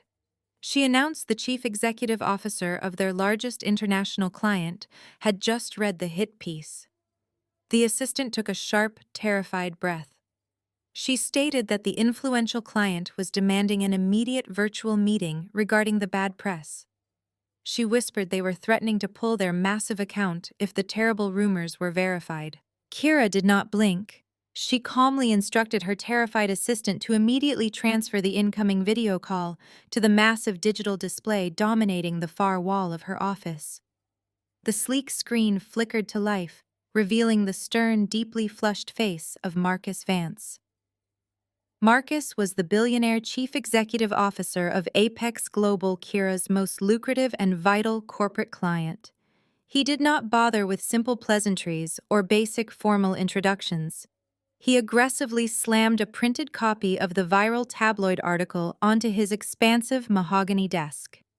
He loudly declared that Apex Global maintained a strict zero-tolerance morality clause in all of their vendor contracts. He viciously stated that his international conglomerate could not afford to be publicly associated with a ruthless corporate monster who violently evicted her own elderly parents onto the freezing Chicago streets right before the holidays. He aggressively threatened to terminate their massive cybersecurity agreement immediately unless Kira could somehow prove the disturbing allegations were completely fabricated. Kira remained unfazed. She leaned back in her leather chair, intertwining her fingers. She did not beg for his patience or offer a frantic apology. She simply stared directly through the camera deliberately, letting a heavy, suffocating silence stretch endlessly between them. She knew the person who panicked first always lost. When Marcus finally shifted uncomfortably, Kira launched her counteroffensive in a perfectly level tone. She told Marcus that business was driven by data, not sensationalized tabloid gossip manufactured by bitter bankrupt relatives. She smoothly pivoted the conversation, reminding the angry executive exactly why he had hired her firm in the first place. She pointed out that her elite security protocols had successfully thwarted 3 major cyber attacks against Apex Global in the past fiscal quarter alone. She boldly stated that severing their contract over a fake news story would leave his entire global network incredibly vulnerable to devastating breaches. Marcus opened his mouth to argue, but Kira immediately cut him off. She did not give him a single second to regain control of the conversation. She presented a sharp, unprecedented counteroffer designed to exploit his ruthless business instincts. She confidently offered to personally provide Apex Global with 3 full months of her firm's most advanced premium cybersecurity services, completely free of any charge. She calmly explained that this generous concession would save his corporation millions of dollars in operational costs. However, her unprecedented offer came with one strict, unnegotiable condition. She demanded exactly 48 hours to systematically and publicly destroy the false narrative surrounding her family. She looked directly into the camera lens, her eyes burning with fierce determination. She promised Marcus that if she failed to completely clear her name and restore her impeccable public reputation within that narrow time frame, he could legally walk away from their contract and still keep the 3 months of free security upgrades. She challenged him to recognize an unbeatable business deal. Marcus stared at the digital screen in absolute stunned silence. He was a ruthless corporate shark, and he instantly recognized the incredible financial value of her bold proposition.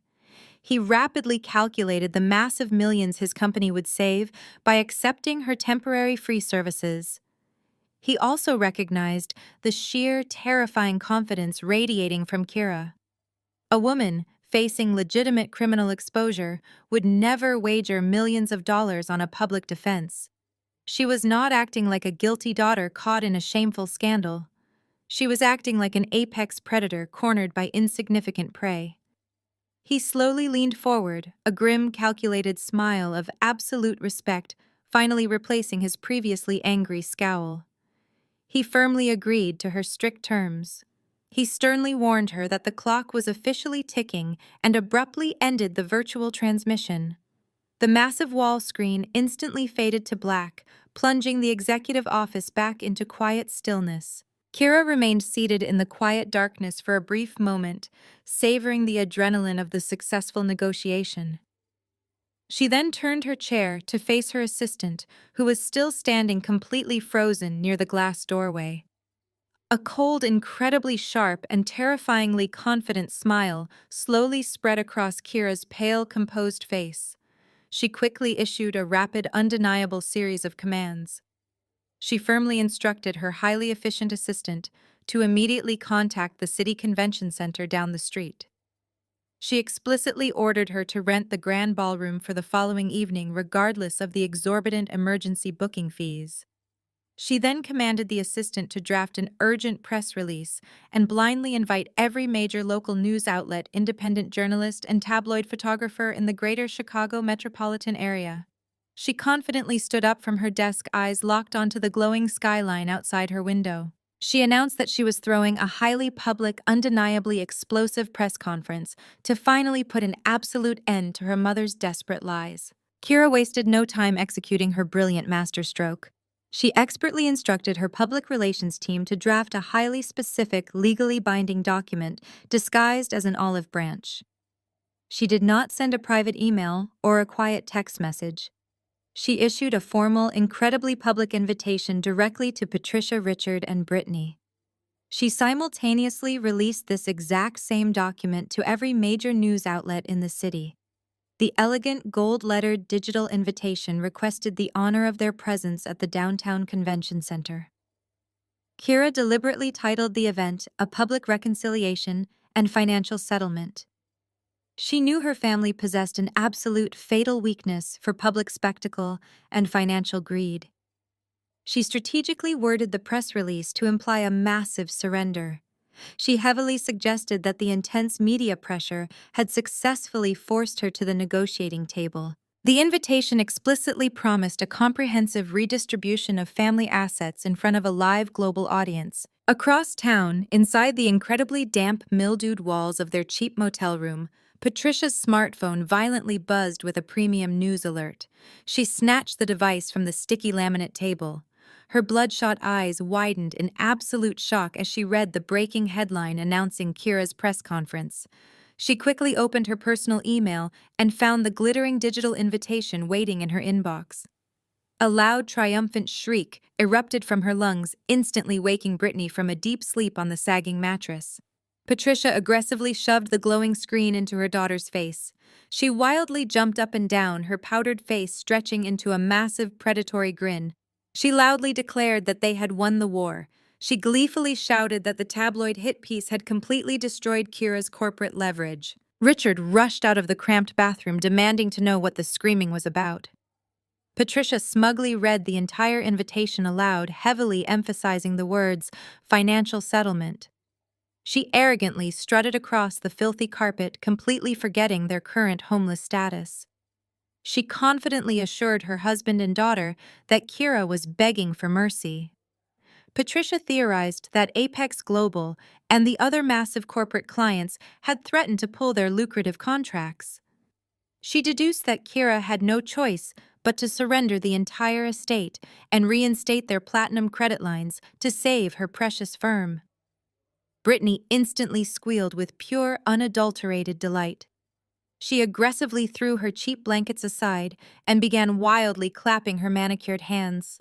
She loudly demanded they immediately prepare for their glorious, triumphant return to elite high society. She stubbornly insisted they urgently needed to look like absolute royalty when they graciously accepted Kira's pathetic groveling apology on live national television. Patricia entirely agreed with her incredibly spoiled, entitled daughter. She fiercely turned to Richard and demanded he hand over his emergency cash reserves.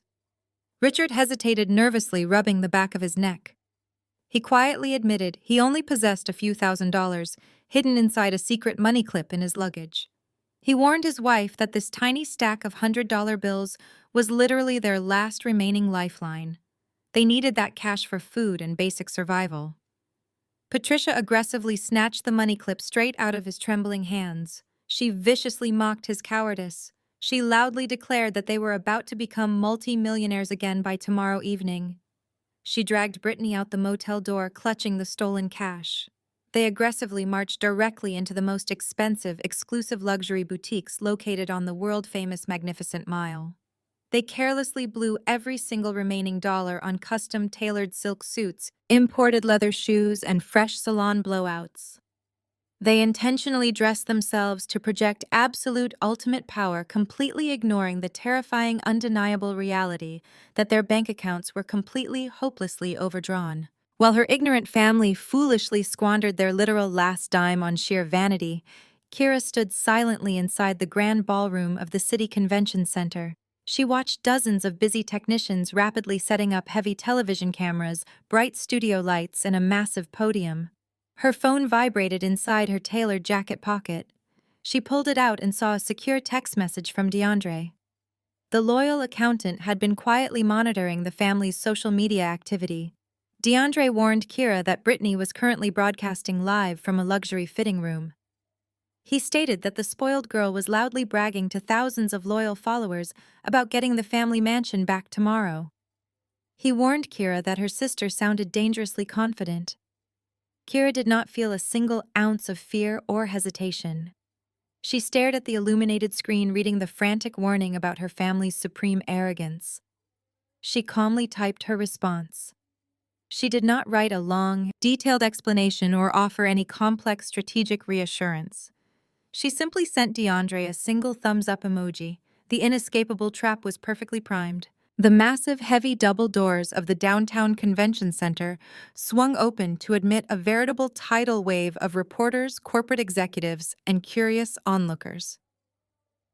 The sprawling, opulent grand ballroom was utterly transformed into a high-stakes media circus.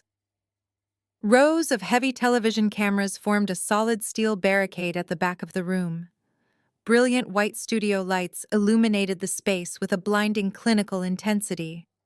Reporters shouted over one another, aggressively jostling for the best possible vantage point. Business associates from Apex Global and several major tech firms stood grouped near the velvet ropes, their expressions guarded. They were all waiting to see if the infamous corporate shark was actually going to publicly surrender to a tabloid scandal. The ambient noise was a deafening continuous roar of unyielding public speculation and frantic corporate whispers. Right squarely in the middle of this absolute chaos, Patricia, Richard, and Brittany confidently made their loud, triumphant entrance. They aggressively marched down the center aisle, looking like royalty returning from exile. Patricia wore a brand-new, custom-tailored emerald silk suit that shimmered under the harsh studio lights. She waved gracefully to the flashing cameras, projecting the perfect image of a heartbroken but forgiving matriarch. She stopped frequently to offer completely fabricated, tearful quotes to eager journalists about the enduring power of blood and family bonds. Richard trailed slightly behind her, his expensive imported leather shoes squeaking softly against the polished floor. He repeatedly dabbed nervous sweat from his forehead, his eyes darting frantically around the massive crowd. Brittany strutted alongside them, holding her smartphone high in the air. She was broadcasting a live video stream to her followers, loudly narrating their imminent financial victory and boasting about her brand-new designer wardrobe. They confidently bypassed the velvet ropes and aggressively claimed the reserved plush seating directly in the front row. Patricia crossed her legs, folded her manicured hands in her lap, and offered the surrounding cameras a smug, deeply victorious smile.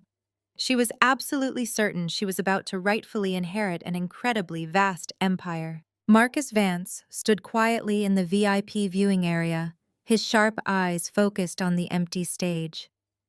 The powerful chief executive officer of Apex Global had personally attended to witness this unprecedented, highly anticipated spectacle. He watched Patricia playing the victim for the press and then shifted his gaze back to the podium. He knew a calculated corporate execution when he saw one being prepared. The heavy tension inside the massive ballroom continued to build thick enough to suffocate the entire gathered crowd. The glowing digital clock on the back wall flashed to the designated hour. A sharp, authoritative hum echoed from the primary sound system. The deafening roar of the crowd instantly dropped to a low electric murmur. The heavy black curtains at the side of the stage smoothly parted. Kira walked into the blinding spotlight. She did not look like a defeated, humiliated daughter begging for public forgiveness. She looked utterly stunning, terrifyingly powerful, and completely in control of her domain. She wore a razor-sharp, pitch-black executive suit that fit her like literal armor. Her posture was perfectly rigid, her chin held high, and her expression was a mask of pure, unyielding ice. The blinding flashes of 100 cameras illuminated her path, but she did not blink or even flinch. The heavy electric murmur of the massive crowd rapidly dissolved into absolute stunned silence as she commanded the room with her sheer physical presence. She confidently climbed the short steps to the raised platform and walked directly to the exact center of the stage. Kira stepped up to the microphone. She slowly placed a single thin leather folder onto the wooden podium. She did not immediately speak. She deliberately let the heavy, suffocating silence stretch across the enormous ballroom, allowing the sheer weight of her authority to press down on every single person in attendance. The room went completely dead silent. You could hear a pin drop against the carpet. Every camera lens was locked onto her face. Every single reporter held their collective breath. Kira slowly lifted her head. She ignored the sea of eager journalists and the powerful corporate executives watching from the wings. She looked directly down into the front row. She locked her sharp, unforgiving eyes entirely onto her mother. Patricia's smug, triumphant smile began to visibly falter under the freezing weight of that stare. Kira leaned smoothly into the microphone. Her calm voice echoed loudly through the cavernous space, sharp and ringing with absolute finality. Today I promised a financial settlement, but first we must settle the truth. The heavy lights in the grand ballroom instantly went pitch dark. A chorus of confused gasps rippled through the suffocating blackness. The gathered corporate executives muttered nervously while the frantic shifting of camera equipment echoed loudly across the carpeted floor. Patricia let out an offended squawk from the front row, demanding that the staff restore the power so she could claim her rightful inheritance. She assumed this was a pathetic technical failure. She was entirely wrong. A massive cinematic digital display instantly ignited behind Kira, casting a harsh pale blue glow over the completely stunned audience. The screen did not display a formal apology letter. It did not show a legally binding transfer of corporate assets. It projected crisp, brilliantly clear, high-definition security footage. The timestamp glowing in the top corner indicated the video was recorded just 3 weeks prior at a notoriously discreet, highly exclusive offshore casino located in the Cayman Islands. The incredibly sharp video fed directly into the ballroom's primary audio system, blasting crystal-clear sound through the massive overhead speakers.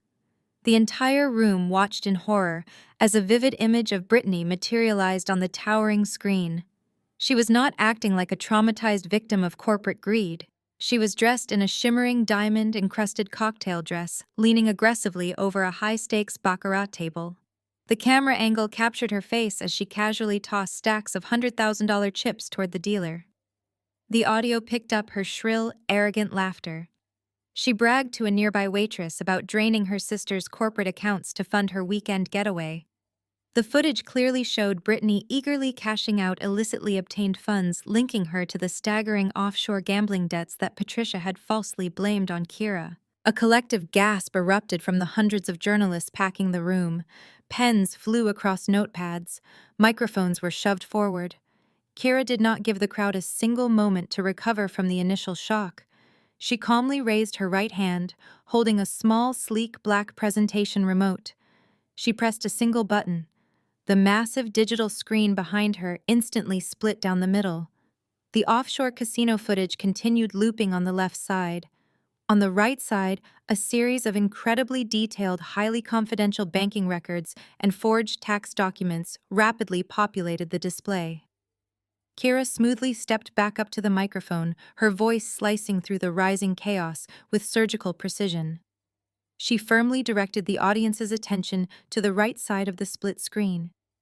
She meticulously explained that the documents displayed were the internal ledgers for Brittany's highly publicized, supposedly philanthropic community fundraisers.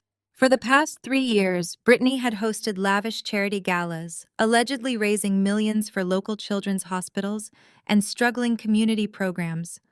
The audience watched the screen in mounting disgust as Kira's presentation perfectly highlighted the digital paper trail. The glowing red arrows tracked every single donated dollar. The money did not go to sick children or community outreach. The money funneled directly through a complex web of fake shell companies straight into Brittany's personal offshore accounts. The undeniable forensic evidence proved that Brittany had systematically stolen millions from desperate charities to blindly fuel her lavish lifestyle and cover her disastrous gambling losses. The visual juxtaposition was absolutely devastating. On the left, Brittany was laughing and tossing stolen casino chips. On the right, the forged documents proved she had stolen that exact money from dying children. The ballroom instantly exploded into pure, unadulterated madness. Dozens of reporters frantically surged forward against the velvet ropes, screaming rapid-fire questions at the stage. The blinding white flashes of professional cameras erupted like a localized lightning storm, relentlessly illuminating the front row. The media realized they were not covering a boring corporate settlement. They were witnessing the live, brutal exposure of a massive federal charity fraud. Down in the front row, the carefully constructed facade of the Wilson family completely disintegrated. Brittany shrieked in absolute terror. She wildly threw her brand-new custom-tailored silk jacket over her head, desperately trying to shield her face from the relentless flashing camera lenses. She violently shoved her chair back, looking for an escape route. But the sheer wall of hungry journalists blocked every possible exit. Patricia leaped to her feet, her face turning a dangerous mottled shade of crimson. She pointed a trembling, manicured finger at the stage, screaming hysterically at the top of her lungs. She viciously demanded that the invisible technicians immediately cut the power. She wildly threatened to sue everyone in the building, her voice cracking with pure, desperate panic. Richard slumped down in his seat, hiding his face in his hands, completely broken by the inescapable public humiliation. Kira ignored her mother's frantic screaming.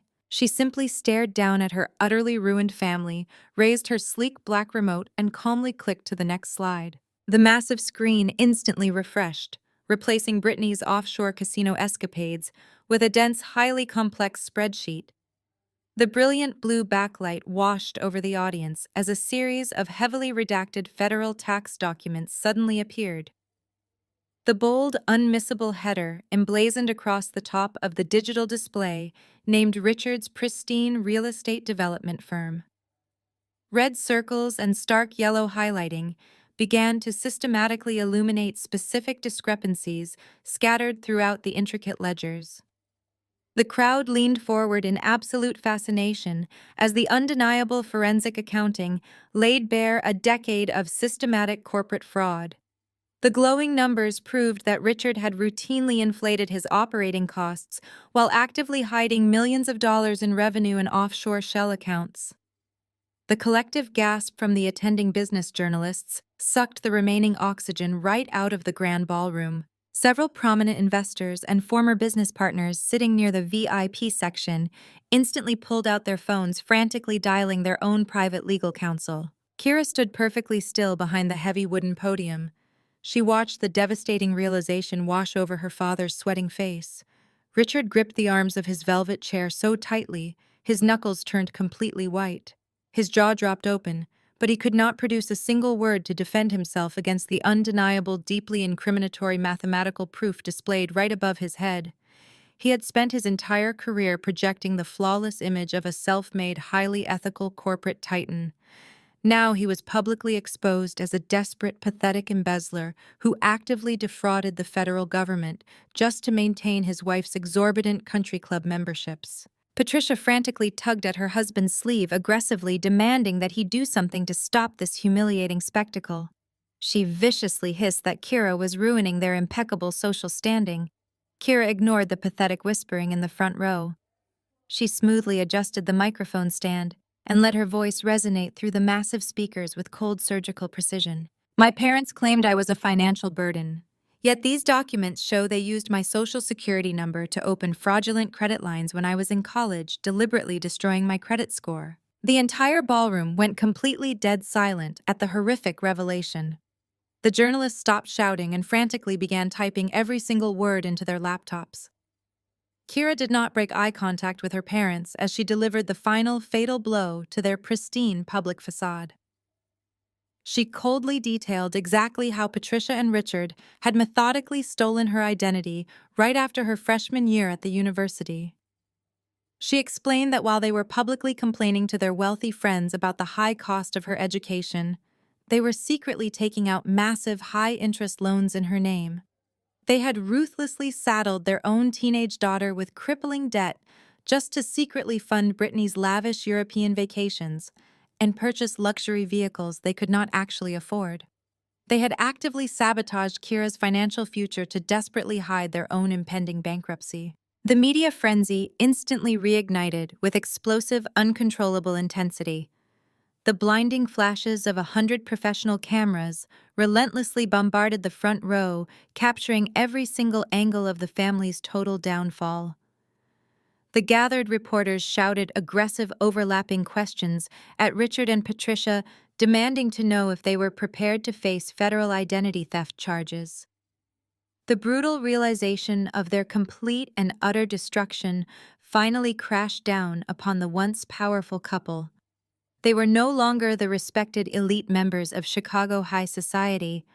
They were exposed felons caught dead to rights on live national television, completely cornered by their own discarded daughter. The digital evidence continued to aggressively scroll behind Kira, highlighting exactly how many forged signatures Patricia had personally authorized to steal from her child. Richard suddenly gasped for air. His face turned an unhealthy pallid shade of gray under the harsh studio lights. He violently clutched the left side of his chest, his expensive silk suit crumpling under his desperate shaking fingers. He slumped heavily back against the velvet chair, his breathing turning into rapid, shallow wheezes, as the sheer magnitude of his absolute legal exposure triggered a severe panic attack. Brittany ignored her struggling father, still hiding her face beneath her designer jacket, completely consumed by her own selfish humiliation. Patricia slowly turned her head away from the stage. She looked wildly around the packed convention center. Her wide, terrified eyes scanned the massive crowd, desperately searching for a single sympathetic face. Instead, she saw the chief executive officer of her favorite local charity staring at her in absolute disgust. She saw the president of her exclusive country club whispering furiously to a prominent judge. Patricia's manicured hands began to tremble violently. She realized with absolute terrifying certainty that every high society friend she ever had was currently watching her legacy burn to ash. The suffocating atmosphere of the grand ballroom was suddenly shattered by a loud, echoing crash. The heavy gold-plated double doors at the very back of the convention center flew open with tremendous physical force. The frantic journalists instantly stopped their relentless shouting and spun around to face the sudden intrusion. 5 stern figures stepped through the threshold, their sharp silhouettes cutting directly through the bright glare of the television lights. 2 of them wore crisp, dark federal suits, their lapels flashing the unmistakable silver badges of the Internal Revenue Service. The other 3 were seasoned local detectives, their heavy-duty utility belts and hardened expressions broadcasting absolute, undeniable authority. They did not pause to answer the immediate barrage of loud questions from the bewildered news reporters. They marched forward in a tight, highly disciplined formation straight down the center aisle. The massive sea of aggressive media personnel scrambled desperately to clear a wide path, immediately sensing the terrifying, palpable shift in the room's energy. The heavy, rhythmic thud of the officer's leather boots striking against the plush carpet perfectly synchronized with the rapid, continuous clicking of the camera shutters. The grand ballroom suddenly felt less like a corporate venue and exactly like a massive steel trap snapping entirely shut around the guilty. The sheer gravity of the moment weighed heavily on every single spectator present. Up on the brightly lit stage, Kira did not flinch or retreat. She simply watched the grim authorities approach her family with cold, deeply calculated satisfaction. She leaned smoothly into the microphone one last time, her voice echoing across the vast space with chilling, absolute finality. She firmly announced to the completely silenced room that the damning digital files they were currently viewing were not a sudden, spontaneous, theatrical reveal. She calmly explained that she had personally submitted the entire unredacted financial dossier directly to the federal authorities exactly 48 hours ago. Every single offshore bank ledger, every forged corporate tax return, and every damning piece of casino security footage had already been thoroughly reviewed and completely verified by elite federal prosecutors. Kira stated clearly that this lavish, highly publicized press conference was never meant to be a simple corporate negotiation or a pathetic, desperate family feud. It was a carefully orchestrated, meticulously planned execution of long overdue justice. She confidently told the massive crowd that the public spectacle was simply the most efficient, absolutely undeniable way to ensure complete public transparency.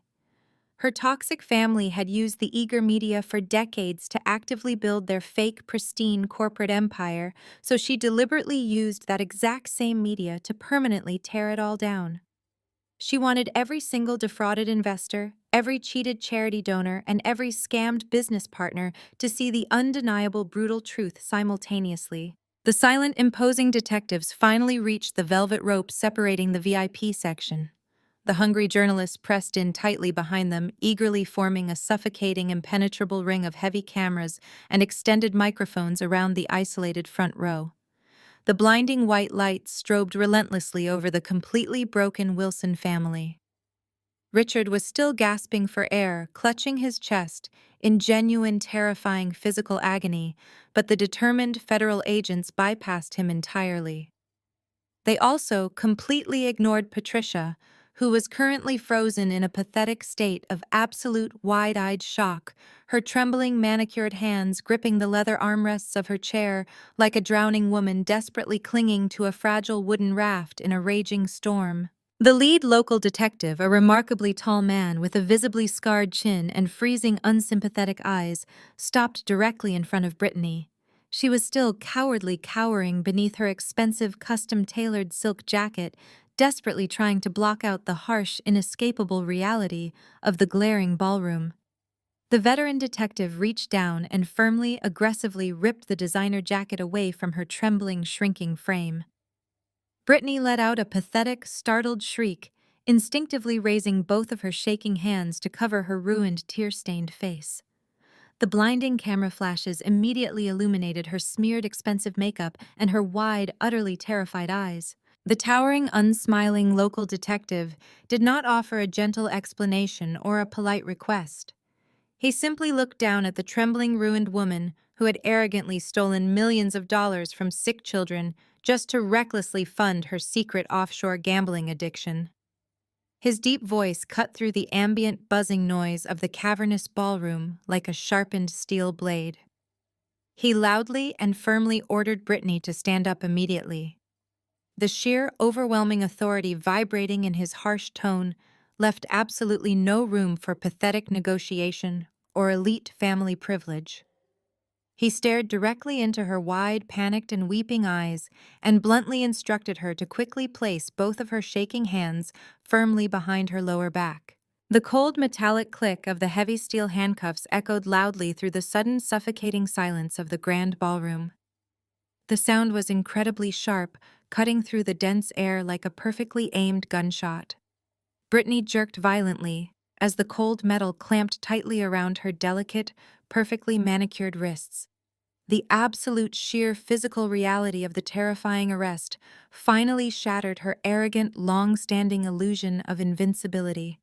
She twisted wildly against the towering detective's unyielding grip, her expensive silk dress tearing slightly at the shoulder seam. Pure, unfiltered terror distorted her perfectly made-up face. She thrashed backward, digging her designer heels into the thick carpet, but the seasoned detective simply locked his massive hand around her bicep, easily restraining her pathetic struggle. Brittany threw her head back and let out an agonizing, ear-piercing shriek that rattled the crystal chandeliers hanging high above the crowd. She screamed for her mother, her voice cracking with the desperate, high-pitched hysteria of a spoiled child who had suddenly realized her actions had permanent, devastating consequences. She begged Patricia to make the scary men go away, sobbing hysterically, as a second officer stepped forward to read her Miranda rights in a flat, uncaring monotone. Patricia watched her golden child being forcibly subdued by federal law enforcement. The absolute core of her carefully manufactured elite suburban reality cracked and collapsed.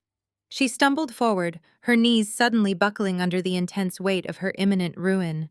The heavy crowd of aggressive reporters parted slightly instinctively, backing away from the raw, ugly display of a high society matriarch entirely losing her mind. Patricia scrambled frantically toward the raised platform, her imported leather shoes scraping harshly against the floor. She did not care about her ruined public image or the flashing cameras capturing her total humiliation. She violently threw herself forward, collapsing completely onto her knees right at the edge of the wooden stage. The severe physical impact deeply bruised her bare legs, but she did not even flinch.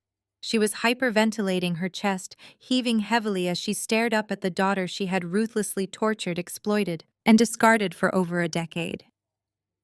Kira looked down at the pathetic weeping woman groveling at her expensive boots. Her face remained a perfect, unreadable mask of carved marble. Patricia reached up with trembling, desperate hands, her manicured fingers clawing frantically at the empty air. Patricia's shaking hands finally found purchase, aggressively closing around the crisp, dark fabric of Kira's tailored suit skirt.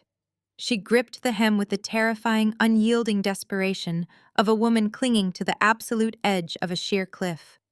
Hot, genuine tears finally streamed down Patricia's heavily powdered cheeks, entirely ruining her flawless, expensive makeup. This was not a calculated performance for the gathered press, or a manipulative tactic to secure corporate sympathy. This was pure, unadulterated, desperate terror. She looked up into Kira's cold, unforgiving eyes and unleashed a pathetic, begging wail that silenced the entire ballroom. "Please, Kira!" Patricia sobbed, her voice breaking violently as she tugged at the fabric. "You are my daughter. You are my own flesh and blood. You have all of the money now. You have everything you ever wanted. Please just pay their bail. Pay absolutely whatever they want from you. Please save your only sister. Please save us from this horrible nightmare." She buried her wet, tear-streaked face directly into the fabric of Kira's dark skirt, crying with loud, ugly, uncontrollable gasps. She was literally begging for financial salvation from the exact same child she had systematically tried to destroy. The massive grand ballroom went completely unnervingly still. Every single person in the convention center stopped moving, stopped typing, and stopped breathing. The aggressive journalists lowered their flashing cameras, their eyes locked entirely on the incredible raw drama unfolding on the stage. The federal agents paused their methodical documentation, watching the interaction with narrowed, highly observant eyes. The entire room collectively held its breath, captivated by the staggering, unprecedented shift in family power. The heavy electric tension in the air was so thick, it felt like physical pressure pressing down on every spectator's shoulders. They were all waiting to see exactly what the brilliant, notoriously ruthless corporate architect would do next. Would she finally break under the intense, crushing weight of a desperate mother's genuine, tearful plea? Would the ingrained, powerful biological instinct to protect her own family ultimately override her meticulously planned, totally devastating corporate revenge? Or would she simply stand there and watch the authorities drag her weeping mother and screaming sister away in cold, heavy steel chains? The absolute overwhelming silence stretched into a long, incredibly grueling eternity. Kira slowly tilted her elegant head downward. She stared silently down at the sobbing, utterly broken woman, desperately clutching her dark skirt, her sharp, beautiful face completely unreadable. Kira looked down at the kneeling figure of the woman who had intentionally made her existence a living nightmare for 3 decades. Patricia's desperate grip on the dark fabric of Kira's tailored skirt felt like the culmination of a lifetime of emotional extortion. For 30 years, this woman had systematically prioritized Brittany's shallow desires over Kira's fundamental well-being. She had weaponized a mother's love, turning basic parental affection into a toxic transactional currency that Kira could never quite earn. Kira did not offer a victorious smile. She did not raise her voice to yell or gloat over the victory. The burning anger that had fueled her relentless corporate ascent had completely evaporated, leaving behind nothing but a freezing expanse of absolute indifference. The audience held its collective breath, the heavy silence amplifying the sound of Patricia's ugly, gasping sobs. The elite executives and journalists waited for the highly anticipated verbal execution, expecting the chief executive to unleash a vengeful monologue. Instead, Kira allowed the crushing weight of the suffocating silence to press down heavily upon her kneeling mother. She let Patricia drown in the bitter reality of her own catastrophic choices. Every camera lens remained locked onto the stage, documenting the moment the generational power dynamic permanently shifted. Patricia begged again, her voice a broken rasp echoing across the grand ballroom. She pleaded for family loyalty, invoking the sacred bond of blood she herself had so ruthlessly violated time and time again. Kira remained entirely unmoved by the frantic, tearful display. She smoothly pulled the hem of her dark skirt out of Patricia's sweaty, desperate grip. The physical detachment was sharp and brutally final. Patricia's hands fell heavily onto the polished wooden floor of the stage, her fingers scraping uselessly against the hard surface. Kira took one measured step back, creating an unbridgeable physical and emotional chasm between them. The blinding studio lights illuminated her rigid posture and her completely unreadable expression. She leaned slightly toward the microphone, her voice slicing through the heavy air, with the chilling precision of a freshly sharpened scalpel. "You told me not to leave my room until I apologized to my sister." Kira stated, her tone flat and completely devoid of any human warmth. "I am still waiting for her apology." The reference to a long-forgotten, deeply cruel childhood punishment struck Patricia like a physical blow. The absolute finality of the statement confirmed that there would be no corporate bailout, no family settlement, and absolutely no forgiveness. Kira had drawn the ultimate impenetrable boundary.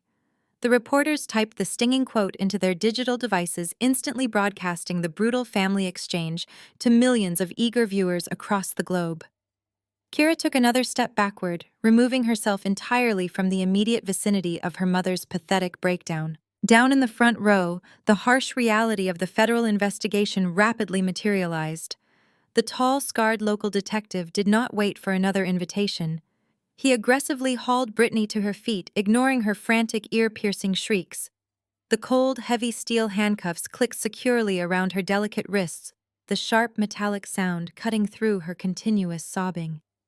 Two additional officers stepped forward, firmly gripping Brittany by her elbows and forcefully marching her down the aisle. She wildly twisted her neck, screaming desperately for her mother to do something, but Patricia remained frozen, utterly paralyzed by her own total defeat. Meanwhile, the two grim Internal Revenue Service agents flanked Richard. The disgraced corporate titan was still violently clutching his chest, his breathing shallow and erratic. The federal agents showed zero sympathy for his physical distress. They hauled him up by his expensive suit jacket, loudly informing him that a medical professional would evaluate his condition in federal custody. They marched the broken, sweating patriarch toward the heavy double doors, leading him away to face aggressive questioning regarding his decades of extensive tax fraud and systemic corporate embezzlement.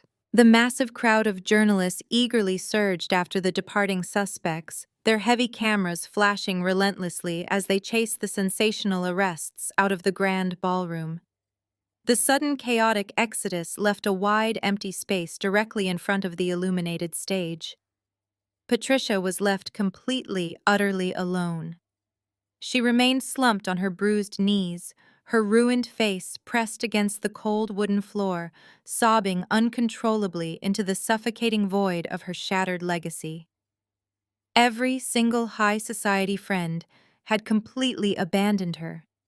Her golden child was currently sitting in the back of a locked police cruiser. Her wealthy husband was facing decades in a federal penitentiary. Kira did not stay to watch her mother weep. She slowly turned her back on the pathetic, kneeling figure. Without a single backward glance, Kira calmly walked off the back of the brightly lit stage and disappeared completely into the quiet, welcoming shadows. Those shadows swallowed her past completely, allowing her to finally step into a brilliant future entirely of her own making. 6 months passed since that explosive, life-altering night in the grand ballroom. The media frenzy that had immediately followed the brutal press conference eventually burned itself out, leaving behind a stark, undeniable reality. The federal indictments were swift and merciless. Trial dates were set for the entire disgraced Wilson family.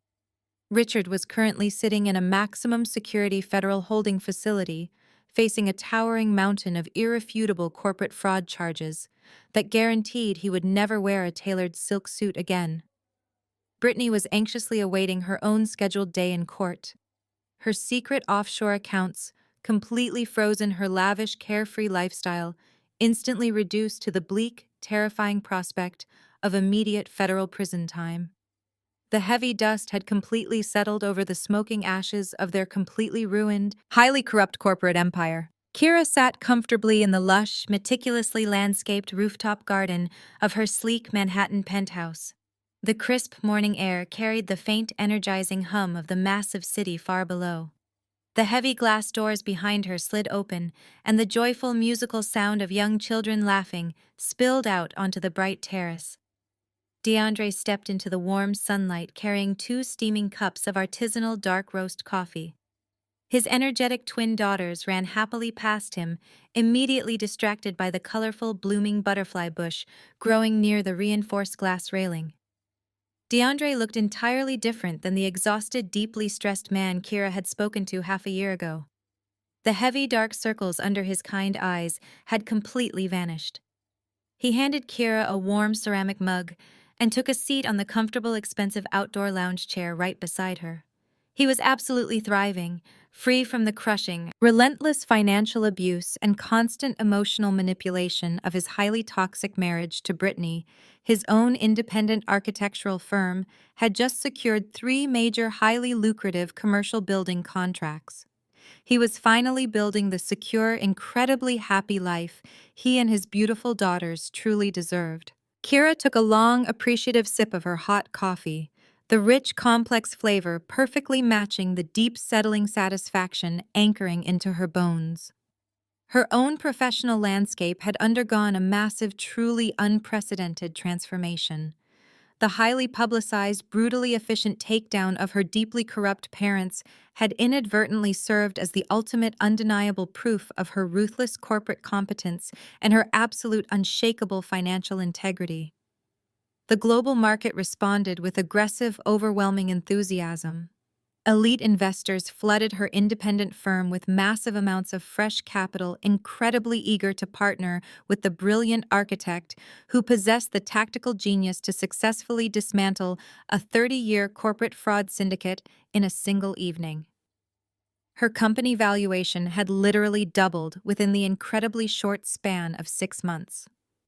She was no longer just a highly successful independent businesswoman. She was an untouchable, incredibly powerful industry titan universally respected and deeply feared by anyone who foolishly considered crossing her path. DeAndre smiled warmly, watching his girls play safely in the bright morning sun. He thanked Kira again for exposing the horrific buried truth, quietly acknowledging that her brutal honesty had directly saved his young family from total, unavoidable ruin. Kira simply nodded silently, perfectly understanding that complex words were no longer necessary between them.